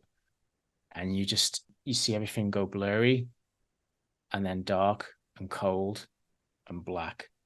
And you fall over forwards and you die. Nobody does that to a Pi Delta. I think you're going to have to roll for sanity first before you do anything. Oh, Yeah, all right. no. And I'm not gonna lie, if you if you waited for me to die before you landed a hit, I'll be livid. I missed my sanity. I rolled a 91. Oh wow. Okay. Yeah. If you can give me a D6, please. D6. All right. Matt, if you can please roll me a D4. Okay. Oh, the D4 was 4. I lost 3 points. Ooh, ouch. Yeah. I've only lost a total of 4. Yeah, you've just seen your long-term friend, Vicki, having her throat and neck ripped out by this thing that used to be Mrs. Bates. Furious. Don't worry, you could have lost 13. Yeah, that is true. That is true. Private messages make my spidey sense tingle. Should we put another panel of wood on the door? I was about to say, can we put another panel on that door? Gloria, you're now toe-to-toe with Miss Bates. Your friend is dead on the floor. What do you want to do? Oh, I want to swing. I'm furious about this. Pi Delta National is going to hear about this. This is going on TripAdvisor. Right. I rolled an 87. Oh, my bone dice are not doing me any favors. Well, she's not doing great either, so it's getting a bit Three Stooges over here. You take a swing. She gets her nails out of Vicky's neck and just about gets out the way, but doesn't do you any damage. I guess at this point, we're going to go back to Christina and Regina. Christina, as you are nailing planks to the window, you've done one window, it's fine, it's all boarded up. You go to the second window and you start to nail planks in. As you're doing so, an arm bursts through the window. I forgot about the thing. It looks like a man's arm wearing a tattered jacket of some kind, and he reaches out to grab you. Please roll a dodge. I forgot about the Spider-Man thing. Okay, I got 35 over 30, so can I use some luck? Sure can. What about luck? 100% forgot that existed. Oh yeah, can we spend luck? Oh, can we spend luck in this game? Or You can spend luck. Okay. I think you already had luck on your sheet. Is it too late for me to use some luck? I've been waiting until someone's dead before I mention it. Pete, did you say we had 50 luck? From the character sheets from I remember, I think everyone had 50 luck. Okay, perfect. So I'm going to use 5 luck to make that a success. Fantastic. You just about dodge out the way, so this thing doesn't grab you, but this arm is poking through the window. You've only got a few planks to go before it's boarded up. But I've got my hammer. Yeah, you got your hammer, and Regina, you see this too. You hear the crash. You hear you can see this arm poking through the window. Can I start hammering it? Is there any other weapon that I can run and grab? Oh, there's a fair few. So there's Oh yes, the saw. There's a drill, there's hammers, there's saw, there's chisels. I am getting that cordless saw. Okay. All we had was knives. That doesn't sound fair. They had a bloody armory. as the unfinished attic turns into Evil Dead 2. Yes. Yeah. Newman, if you want to give us a fighting brawl roll with that hammer, and I guess likewise for you, Regina. Have I got time to run over and saw this hand? Yeah, well, I won't give you advantage. We'll just do it one after the other. Okay. Oh, no. I've got an 81 over 30. So you swing that hammer, and you're close to like hammering yourself in the leg. You're swinging so wildly and missing. You're hitting anything but the hand that's poking through. Is this fighting brawl? Yeah. It is, yeah.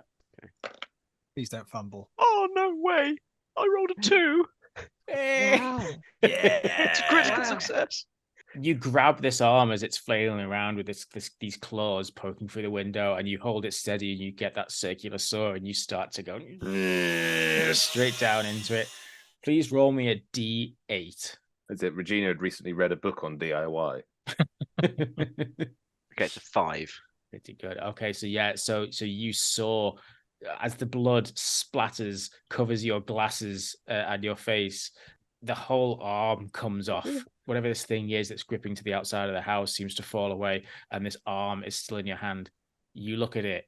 The hand is still moving. Look. Please roll me a sanity roll. Oh, Is that both of us? Yes. Yeah, unfortunately, yes.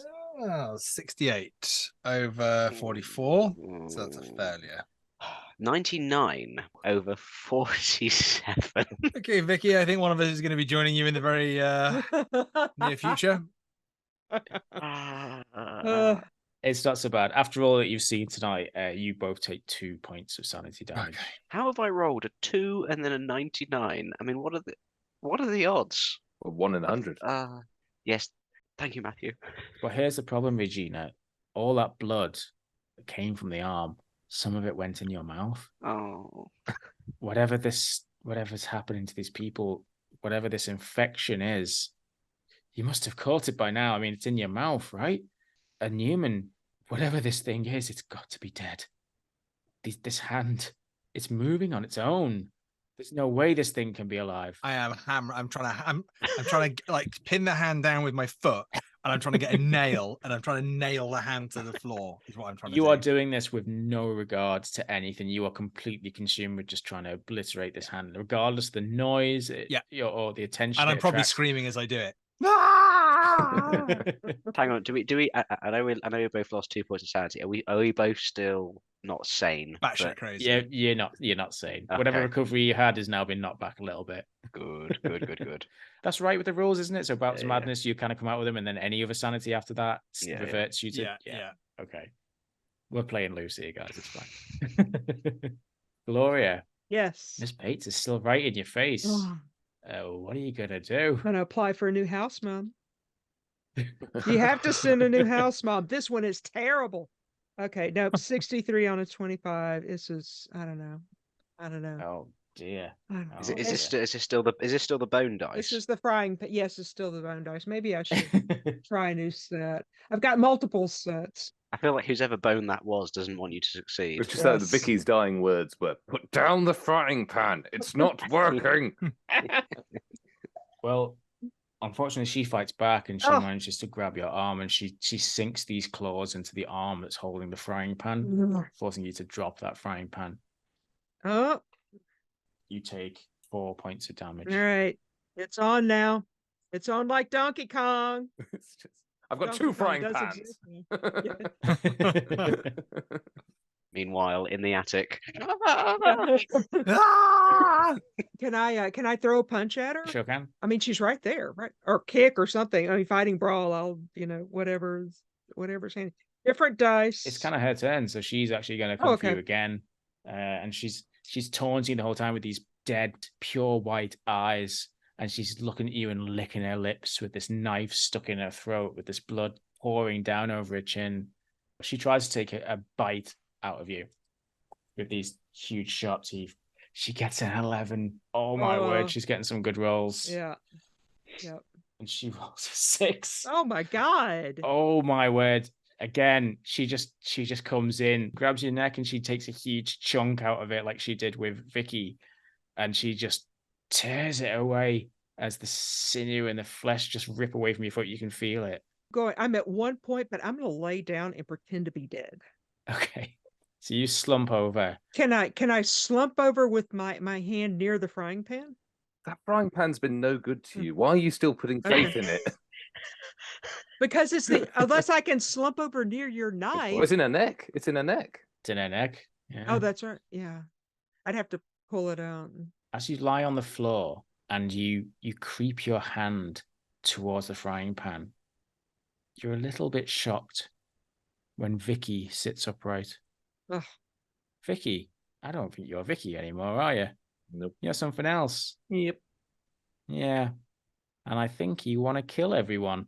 I think so. And the main thing is, I don't need to do an accent anymore. So I think that what Vicki does is very slowly sit up and very slowly take one hand and put it down on the frying pan so it can't be moved. Oh, dear. Before slowly standing up and putting her exquisite running trainer, because she could move the quickest out of all the people, let's remember, and put it down on the frying pan as well before staring down at Gloria. And Ms. Bates, she looks at Vicki and she starts to laugh with this wet, horrible laugh. It's just this liquidy, horrible, gasping laugh as she stares down at you. Vicki, what are you doing? Well, unfortunately, I think I can realize that Gloria is slowly reaching for the frying pan because I could see her doing it.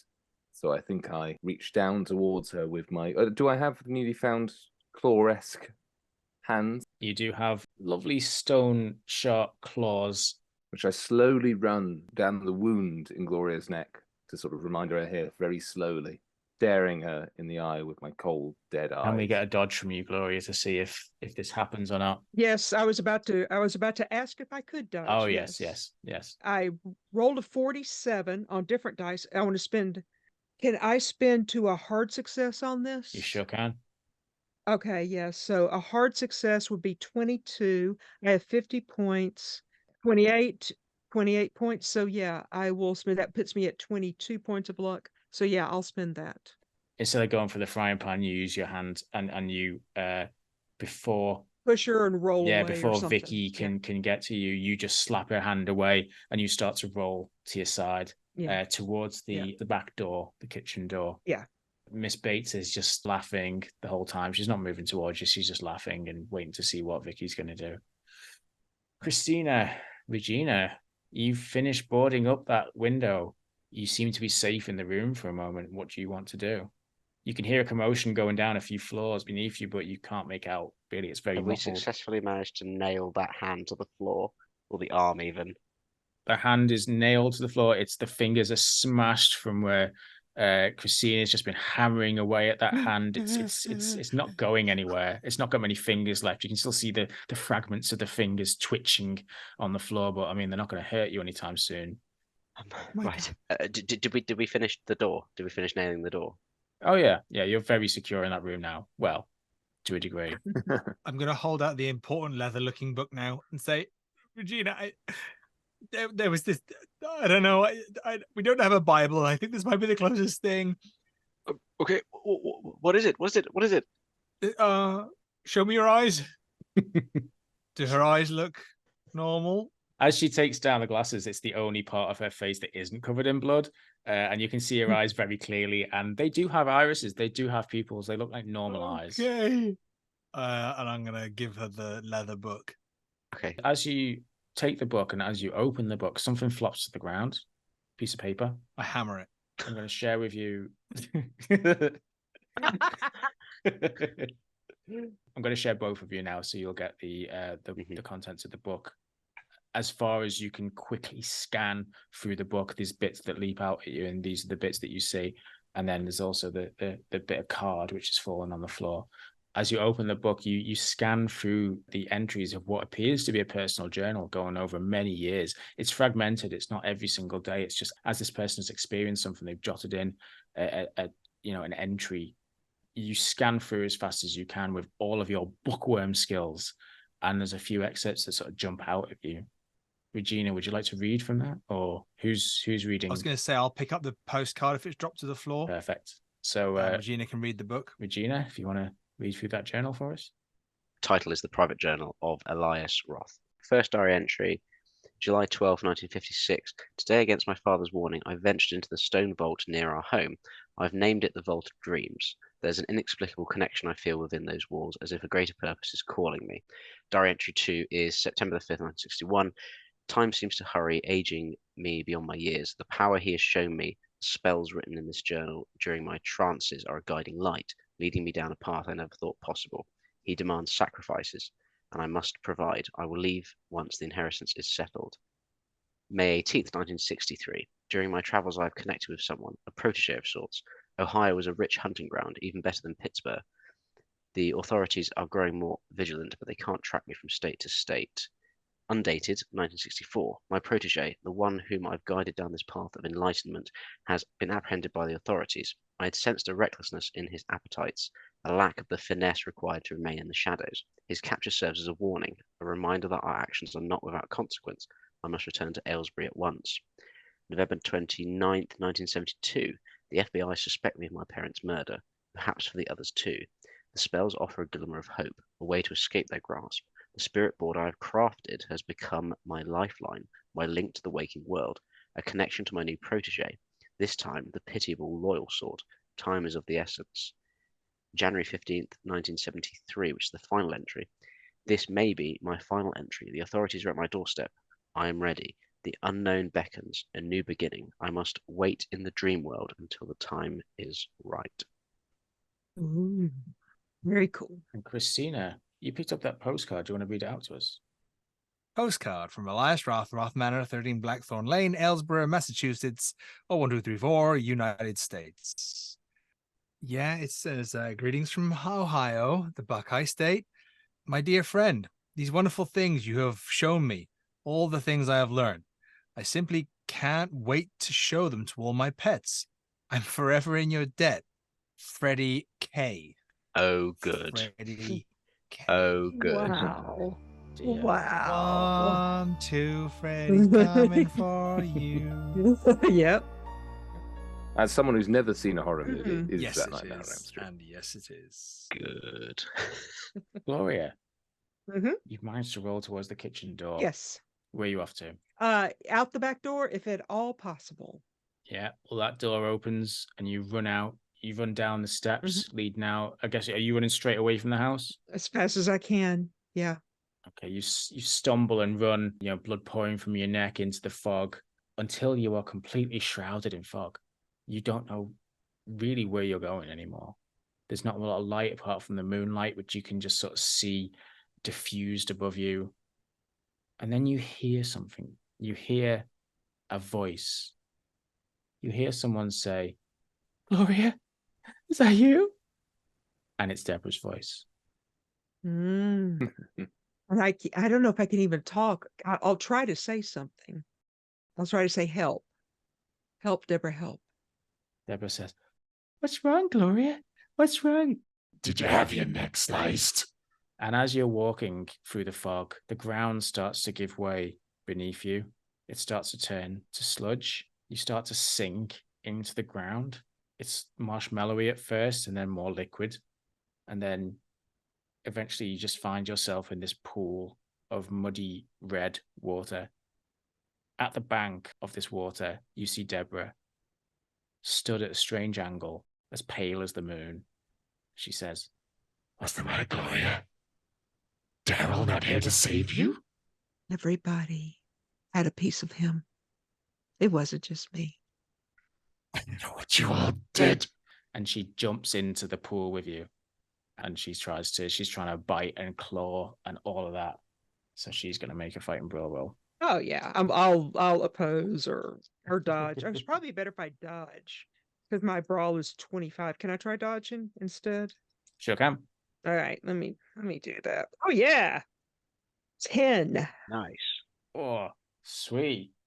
She tries to grab you and she tries to drag you underwater, but you manage to sort of wrestle free. You're kicking your legs back and you manage to sort of shove her off. So you're sort of managed to get almost back to sort of solid ground, and you sort of manage to climb out as she's one arm after the other coming out of this mud and clambering towards you.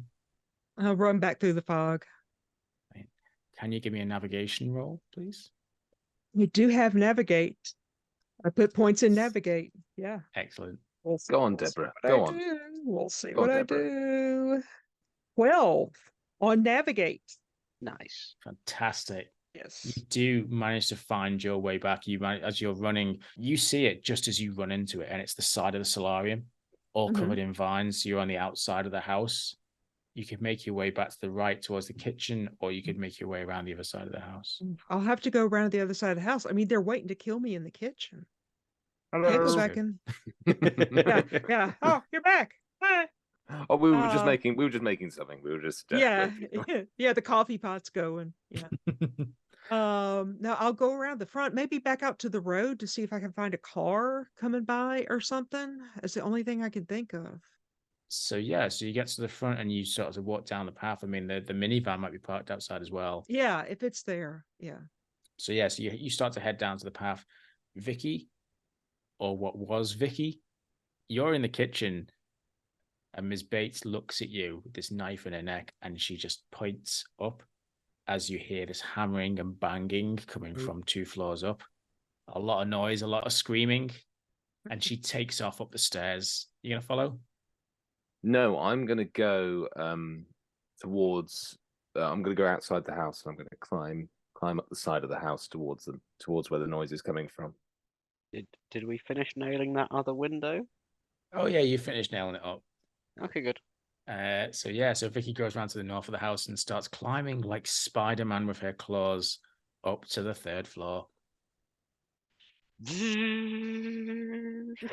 Christina and Regina, one thing in the journal that it mentioned, which you also have found, are various spells. One of which, as you read it as fast as you possibly can, you see is called Wake the Dreamer.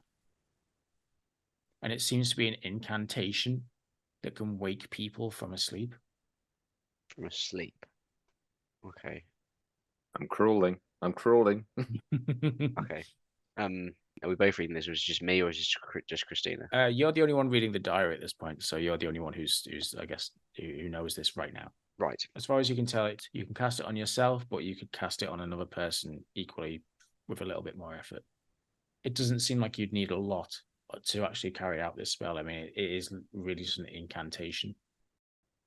Is that the only spell we find? That's the only spell which you can make out right now.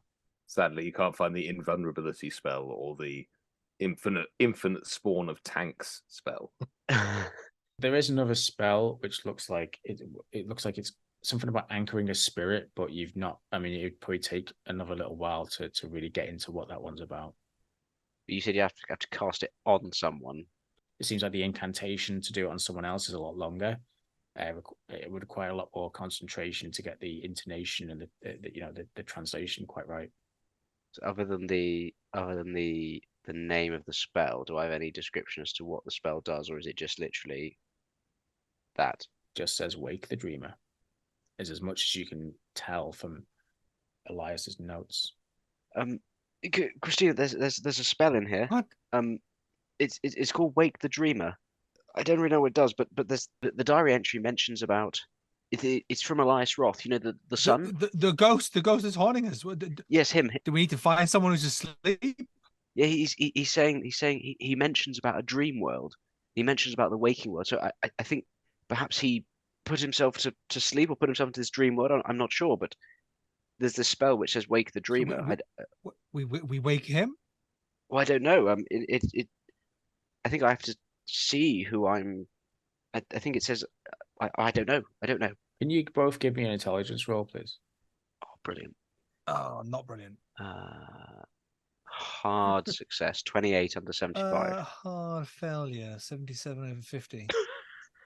So, Regina, something dawns on you as you see the moonlight coming through the slats of the windows where you've planked them up.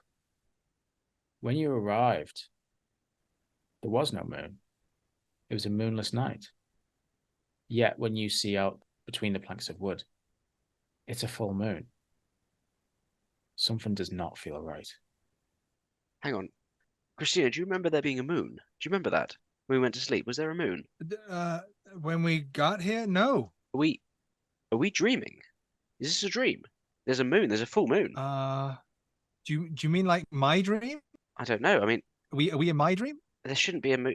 I mean, maybe, but there shouldn't be a moon. Can you share dreams? Is that a thing? I mean, how do we wake up? Wake me up. I'm gonna slap Regina. Oh, I wanted to do that for a long time. Just to wake her up. Yeah, we're in a dream. We're in a dream. I don't think that's how it Oh. works. If you are dreaming, she doesn't wake up. And also, ow. Oh, sorry. I was trying to wake you up. Okay. What if I try the? Shall I try the spell? Okay, try the spell. Okay. Do I know that it's more difficult to do it on someone else than it is on me? Yeah, the incantation is longer and there's more risk of getting it wrong. So it's just difficult by that. So you need to concentrate a lot more to get that right if you're casting on someone else. If you're doing it on yourself, it's fairly short.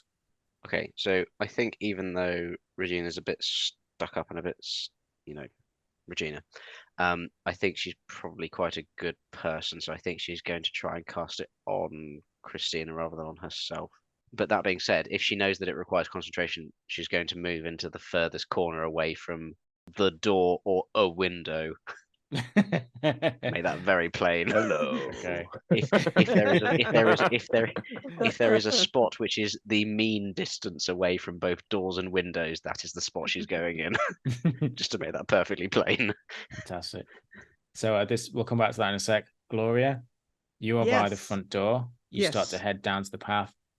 You hear a giggle, a very girlish giggle. And as you glance behind you, still stuck to the window, the sitting room above the vestibule, is this small, slight figure. And as it giggles and you look behind you, it jumps down onto the vestibule, jumps down onto the ground, and starts to chase you down the path. Oh, I've had enough of all of these people. I mean, the most I can do is dodge. I can't afford to get into hand with it. Well, it's not that near to you, so actually you've probably got time to run to maybe the minivan or... Okay, I can run. Yeah.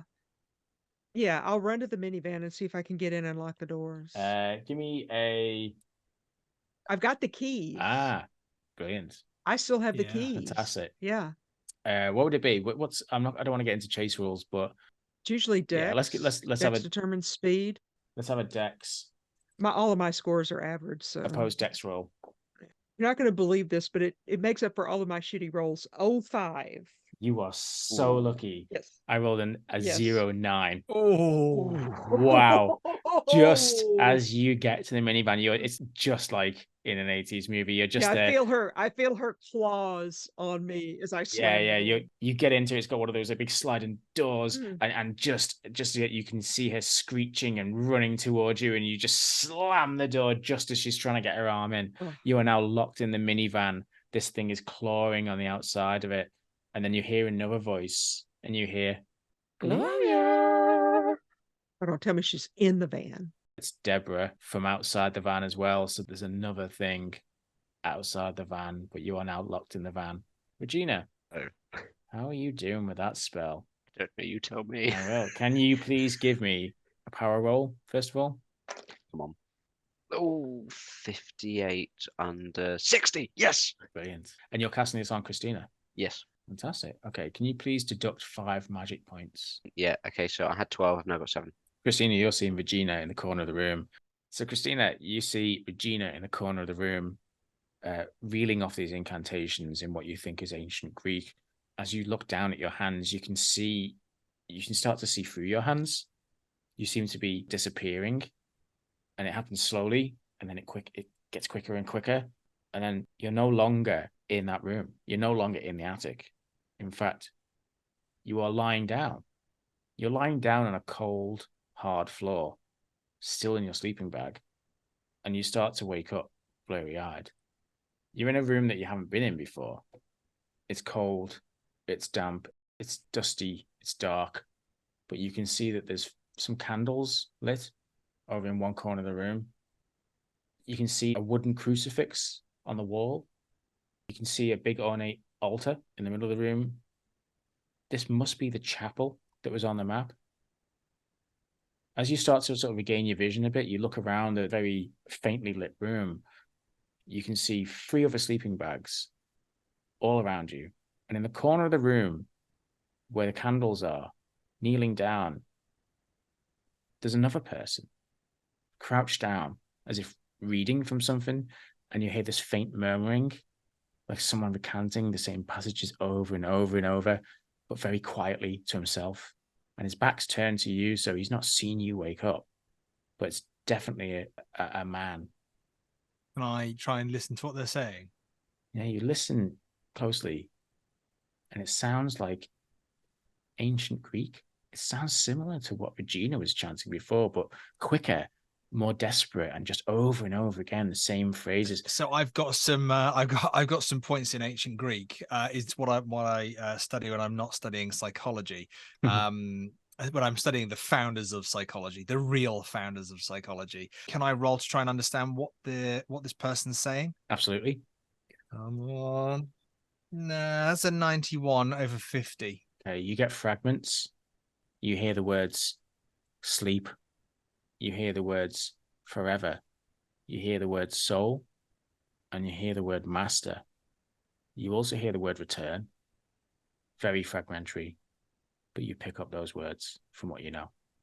Regina, you've just witnessed Christina disappear in front of your eyes when you cast that spell.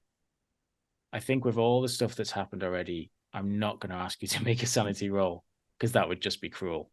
I don't have much sanity left, to be perfectly honest. However, Vicki, Hello. I'm guessing you're up to the 3rd floor now. I'm up to the 3rd floor, yes.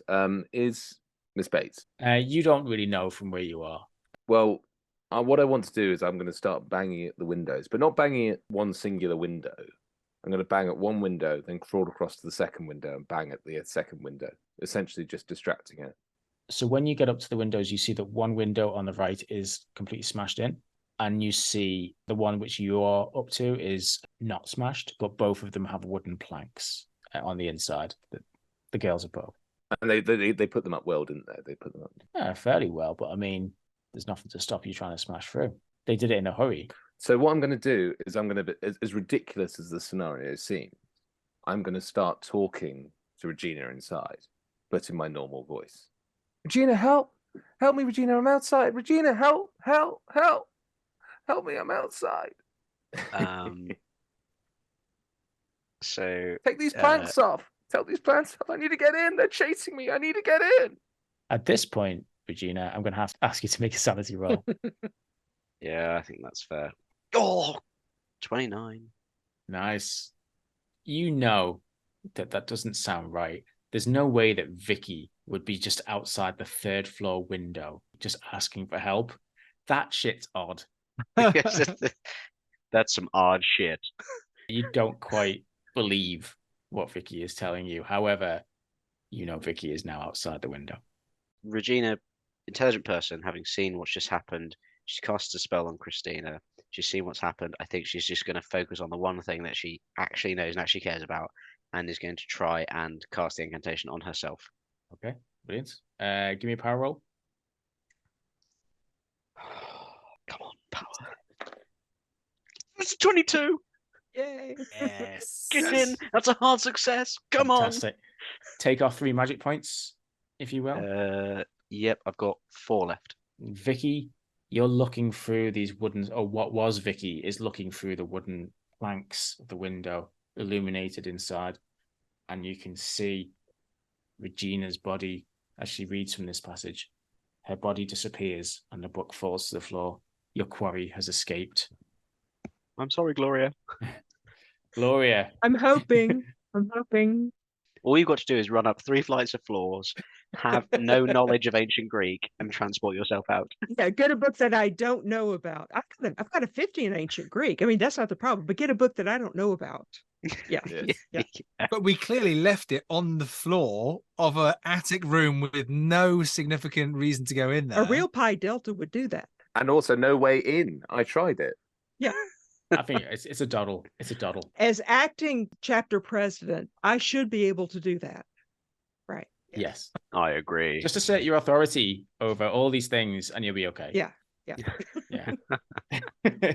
So in this minivan, you've got one thing scratching at the walls of the van. And then through the driver's window, you see Deborah, or what was Deborah, walk in front.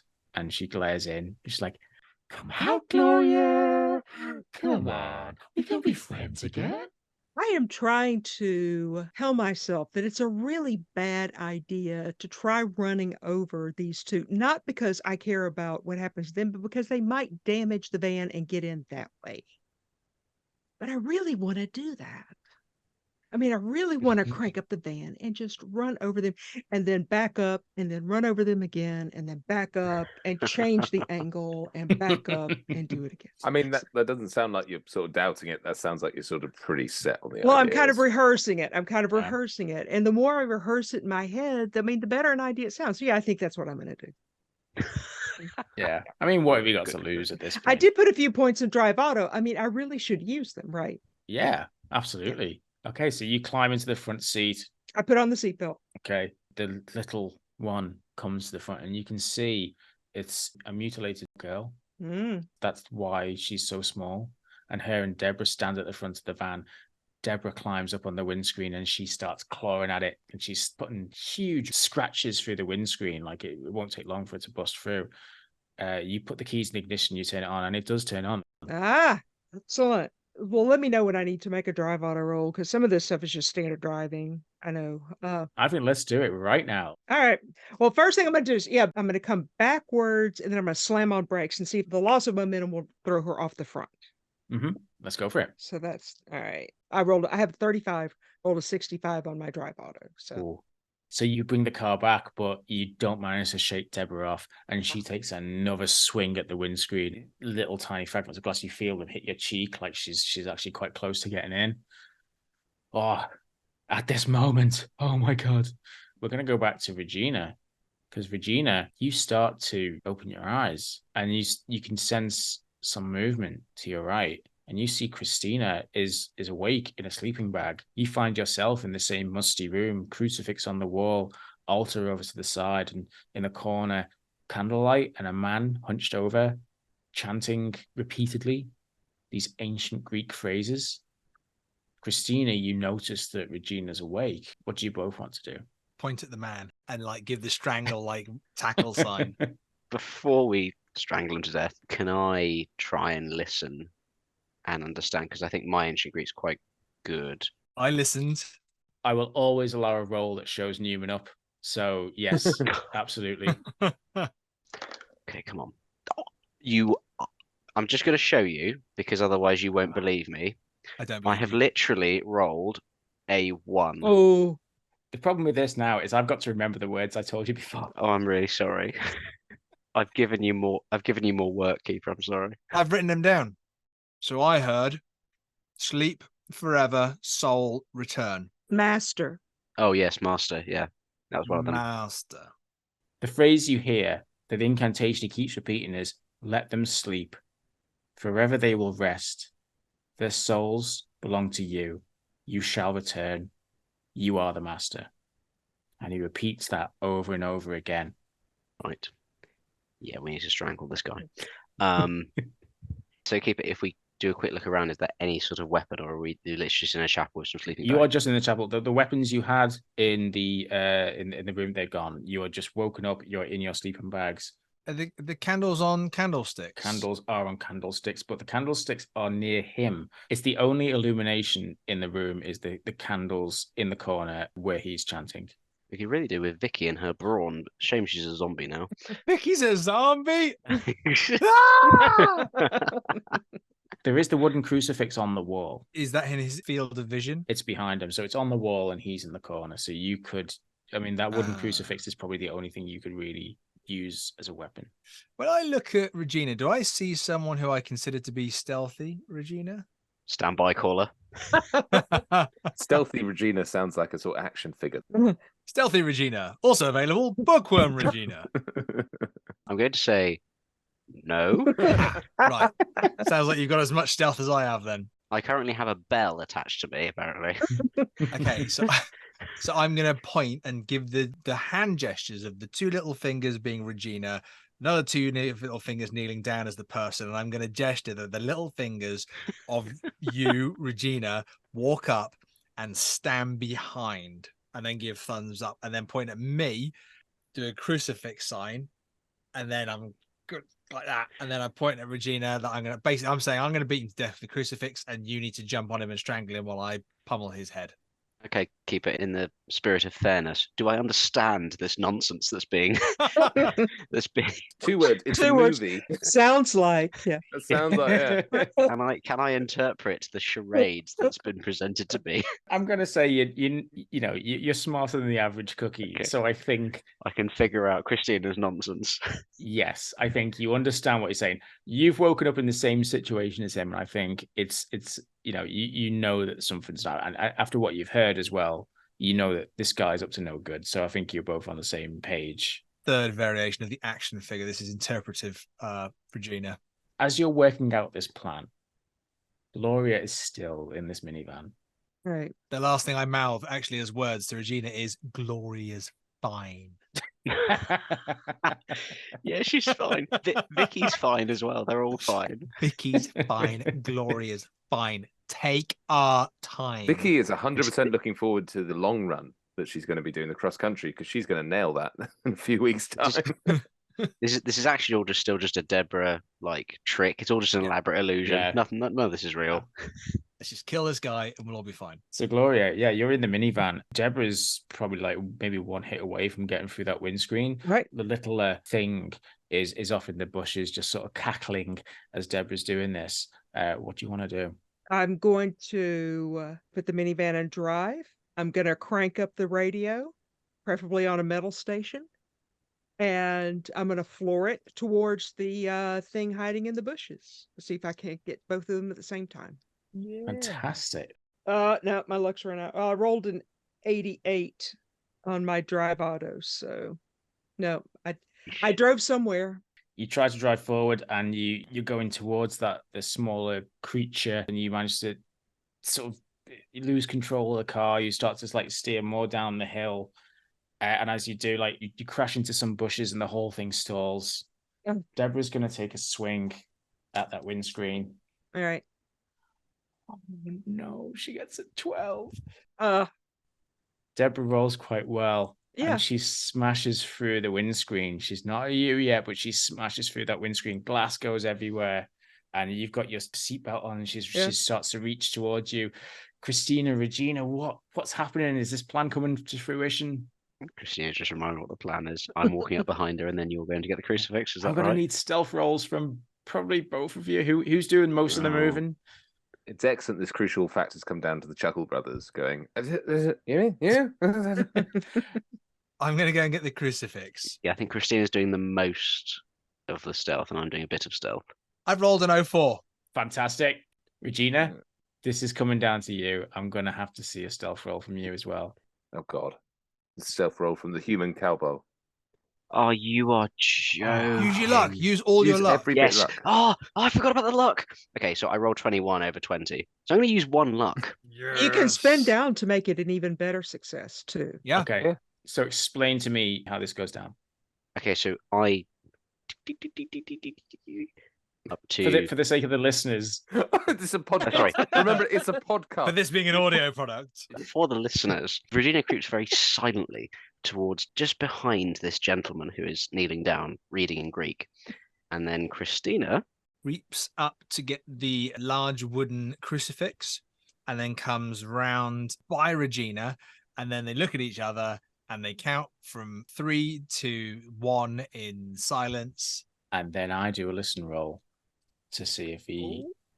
I mean, I don't think he's going to beat an 04. Quick, Regina, let's attack the keeper before he finishes. yes, about to say, yeah. He does not hear this. Then the square corner of one of the right arms of the crucifix is going to come crashing down essentially onto the back of his head. Fantastic. Roll for damage. Give me a 1d6, please. It's a very heavy cross. That's the 3. Is he cross? Oh, Very good. As you slam the cross down, he gives a grunt. He immediately stops chanting. Gloria, Deborah is inches away from your throat with these razor-sharp talons. Oh. You reach up to defend yourself, and your hands start to fade, and you start to fade. Oh. Can this day get any worse? Yes. Yes, it Yes. can. For me. You wake up in a sleeping bag staring at the musty old ceiling. You clear your eyes and you look to your right and you see Christina and Regina next to a man holding his head. You're confused about where you are, but you're not in that world anymore. You seem to be in a different place. Jump up out of the sleeping bag, and I check my throat, and I look at my clothes for blood, and No injuries. You're fine. All of you are fine. You all go back to your original hit points. Oh. Apart from Vicki. Vicky's special. She's our special girl. She's very special. I run, go see what they're doing. I'm assuming Vicky's asleep. Vicky's in her sleeping bag. Yeah. So I'll run over to the girls and see what's happening. yeah, I mean, they seem to be attacking a man. If this looks good to me, I'll take a kick. You go to take a kick, but as he turns around, you see a red flannel shirt. You see dirty jeans. It's Thomas Fields. It's the custodian. It's this young 27 guy. It's Stalker Man. He's like looking at you. He's like, okay, what are you doing? You can't be awake. You can't be awake. The master's going to be so angry. He's going to be so angry. Ram that crucifix down his throat. Yeah. Yeah. People can ask questions as we're killing him if they like. Yes. Yes. Who's the master? Who's the man? I mean, that's it. I mean, it's murder, so let's have a sanity roll from anyone who's going to be killing. I'm not opposed to it. We are sorority girls. I mean, we're sort of practiced in. You know, we said we went back to our original hit points. Do we go back to our original sanity? No. Right. Do we outright kill him, or do we like pin his arms down and like just talk to him before we kill him? Let's pin his arms down. Let's. I think doing it logically like this, we probably would let him live, but in the circumstances, I think we probably just wail on the guy. Let's wail on him. Let's beat him up, but let's like use his shirt to tie him up or something, because we got to call the cops.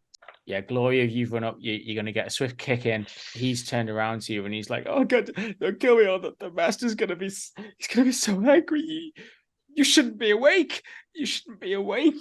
Come on, please, don't kill me." I'm gonna swing the crucifix just at his left knee, at the side of his left knee, with the intention of kind of snapping it sideways. Regina, Gloria, what are you doing in this moment? In this moment, I had made a sanity roll and rolled a 2, and I really hate to pick up those dice, but I'm going to. I will take a kick.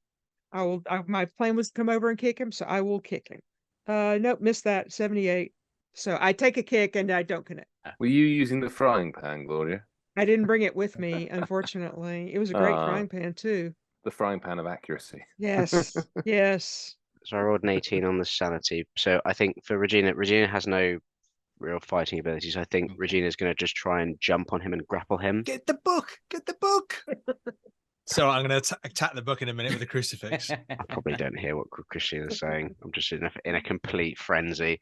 I think, yeah, Regina's just going to jump on the guy and just not even try and hit, just try and grapple him and hold him down. I mean, he's pretty overpowered at this point. I would say that you guys have done a bang-up job of incapacitating and containing this man. You're back in the waking world. It is a moonless night. There is no moon outside. As you guys pin him down, as Christina has completely demolished his knee with this heavy wooden crucifix, Gloria runs downstairs and she phones the police, and the police turn up within the next 10 minutes. They apprehend Mr. Thomas Fields, who was the custodian of Rough Manor. He's babbling something about the master and something about how you girls have prevented the coming of a messiah and all this nonsense. Unfortunately, when you check Vicky's sleeping bag, she's cold. She looks frightened as she's gripping onto the edges of her sleeping bag. She's dead. The same as Mrs. Bates and the same as Deborah, both dead in their beds. When the police investigate, they can't establish any cause of death other than natural death and heart failure. This is a terrible day for Pi Delta. It really is. I'm sorry, Vicky. I was gonna go off and become a lawyer. I think What a tragedy. and I was gonna climb up on the wall and go, "You got it." Gloria, what happens to you? Gloria is going to become extremely focused on her studies in psychology, and she is going to also focus on the occult, and she is going to specialize in people like Mr. Field, the criminally insane. and keep them institutionalized and off the streets and out of people's lives. That is a noble calling. Scott, where does Regina end up after all this? So I think Regina is probably going to try and remain close friends with Christina and probably Gloria as well after the events that they've shared together. I think she'll switch her field of studies probably to ancient history and looking at the occult and trying to understand Greek more after what's happened. Because that Greek comes in useful every now and again. Apparently so. Yeah, when you're in some supernatural dream world, it really comes in handy. Mm. Yeah. Newman, what is Christina going to be up to after these events? So Christina throws herself into her studies as well, and she kind of bounces, I think, between the different things that are going on, but eventually she ends up becoming quite a name in the kind of psychology of sleep and sleep studies. And she kind of begins her own kind of institute, really, where she looks at this, and she primarily looks at this in children and teenagers. And she's got this very active drive to try and protect anybody who is in a similar situation again. But, you know, she gets to go home at the end of the day to her husband, Daryl. Yeah. It's just, you know, the fact that everyone came to the wedding, but nobody said anything about it as well. Was very much appreciated. But yeah, her and Daryl have been very happy all these years. God, I Perfect. forgot about that and all the murdering and all the Perfect. And nobody mentioned Deborah at the Perfect. wedding. Fantastic. Nobody said a word. I mean, that's only polite. And I think Vicki went off and became a competitor in the Rafe Olympics. And she The won. Wraith Olympics. She won multiple medals for Rafe climbing. And eventually she was able to go back with all of her medals to her husband, Daryl, and set him. Evil Daryl. Yeah. This is Daryl. this is sleeping dimension Daryl. Her who was able husband, to- Freddie. Yeah, Freddie he was K. able- Yeah, Freddie Freddie. K. He was best man at the wedding, actually. Yeah. He was best Cut the man. cake, did he? No, it was just really awkward when everyone woke up halfway through the ceremony. Well, thank you so much, everyone. That was absolutely fantastic. That was First Night, written by Alex Guillotte and Ian Christiansen. Thank you, Pete. Yeah, that was great. That Thanks. was great. Loved it. Brilliant scenario. I did make some changes to it, which I'm happy to chat about. What I did namely was expand the opening and the ending, because in the scenario, it starts at the point that you find a spirit board, Right. and it ends when you wake up. So what I try to do is expand on the opening a little bit so you could get a bit of a gauge of characters, a bit of history of the house, and then also try to expand on the ending to try and give it like 2 layers so that some people are trapped in the dream world at the same time where people are woken up, to give like Thomas Fields a bit more of a role so that, you know, he's a bit more an antagonist. You guys just brained him, so he wasn't really much of an antagonist. He just sort of sat there while you hit him with a cross. I was about to say, unfortunately, we ended up with the sort of solution that because of me dying and essentially Gloria being on last legs for the last third of that, we ended up the scenario, didn't we, where it was everybody was focused entirely on the dream world, going, "Oh my god, let's sort this bit out," because there was no hope left in the dream world. I've ran this before once, and we ended up with one character waking up fighting Thomas, while the others were all fighting the fetches, as they are called. Yeah. All the other characters fighting the fetches in the dream world, while this one character was fighting Thomas in the waking world. So it had these 2 layers of one person trying to sort it out while everyone else was in danger, which is quite nice. I think we suffer from the fact that Miss Bates just kept rolling brilliantly. Well, Yes, she was pretty relentless, to be honest. Yeah, She was basically just a Terminator. Yeah. that really added to it for me, though. I thought that her success was really something that made, I think, the 2 layers of it really effective, because I was able to do a bunch of non-combat stuff. Yeah. To extend, and I was able to make some really good rolls there and get into the minivan, but still I was able to sort of keep Gloria alive just long enough to get back into the real world. But it was because of her attacks on me that I had to make different choices. I had to make non-combat choices. I'm sure there are versions of that where Vicki is the most useful character for keeping off Miss Bates, like holding her for as long as possible. But I got some bad rolls and was essentially pretty much useless pretty quickly. Don't worry, you've got to remember, Matt, that your sacrifice allowed the three of us to escape, and that's the most important thing. But I can imagine Vicki very much like holding is essentially designed to hold Miss Bates while everybody else trying to figure out. All run really, really fast away from the house. Yeah. Essentially, so but me dying kind of made the whole thing sort of like, oh, okay, well, we need to find some way other. But also, out of the four of us, if one of us is going to become a fetch and chase down the others, yours was probably the most exciting to do that, because you do physically have that advantage as well. Absolutely. If we hadn't boarded the windows as well, you would have got in, and probably I think I had time to get Newman out of there, but I wouldn't have had time to get me out of there because you'd have jumped through the window. Do you know what was quite exciting about the whole thing, though, is because you were, well, I say exciting, it was a very foolish choice from me because I was just so excited to climb. So essentially, if Pete had said that the other Wraith had gone up the side, I would have gone up the stairs. But because she went up the stairs, I wanted to climb. And I got to climb to the top and I went, well, this is now weird. Me going, it's been a really bad day and I'm clinging to the side of the building. I really wanted like the players to play the fetchers if they died. Yeah. Which wasn't, it's not, that's actually not mentioned in the game, but I think that's the best mechanic. Oh, actually, sorry, can I just say something that was terrifying? Does anyone know Thomas Shortstride? That's my name on Discord, mate. Right, okay, you arse. Scared the shit out of me. What? Because I get a message from someone I don't know who they are while we're playing this saying, what's it like being dead? Oh, that's perfect. That is perfect. Because that came through halfway through and I suddenly went, what the fuck is going on? That's amazing. That's absolutely fantastic. I wonder why you didn't reply to me. So yeah, the fetchers are good. I think it's always good as the players can play as them, because it is one of those scenarios where people die quite quick. I think like it can go the other way. So Gloria, I thought you were going to die quite quick, and then the two of you were going to go and ambush the other guys and all that kind of stuff. So it kind of play out so many different ways. It's like it seems like a very sort of quick scenario on the surface, but actually there's a lot you can do with improvisation on it. There's other bits I added, the whole Freddy Krueger thing in Nightmare on Elm Street. Nice. Oh yeah, I added that was very cool. That was very. I like that. So I really like that. I really like the Freddy Krueger stuff, just because it was Yeah, I love to tie in just Easter eggs. I was just very nostalgic as well. It was like I remember watching that the first time and going, oh my God, that's horrific. He's not in it, but I mean, the fact that this guy's like, he travels lots of states and he meets lots of people.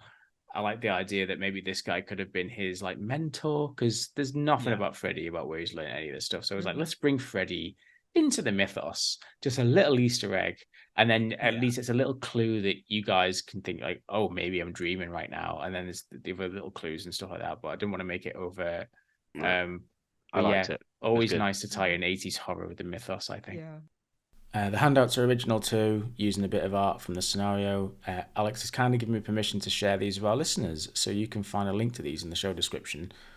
For the listeners, if you want to learn what this scenario is all about and what Elijah Roth was up to in the Dreamlands, then you can pick it up on Drive-Thru-RPG as part of the Grindhouse collection, which I thoroughly recommend.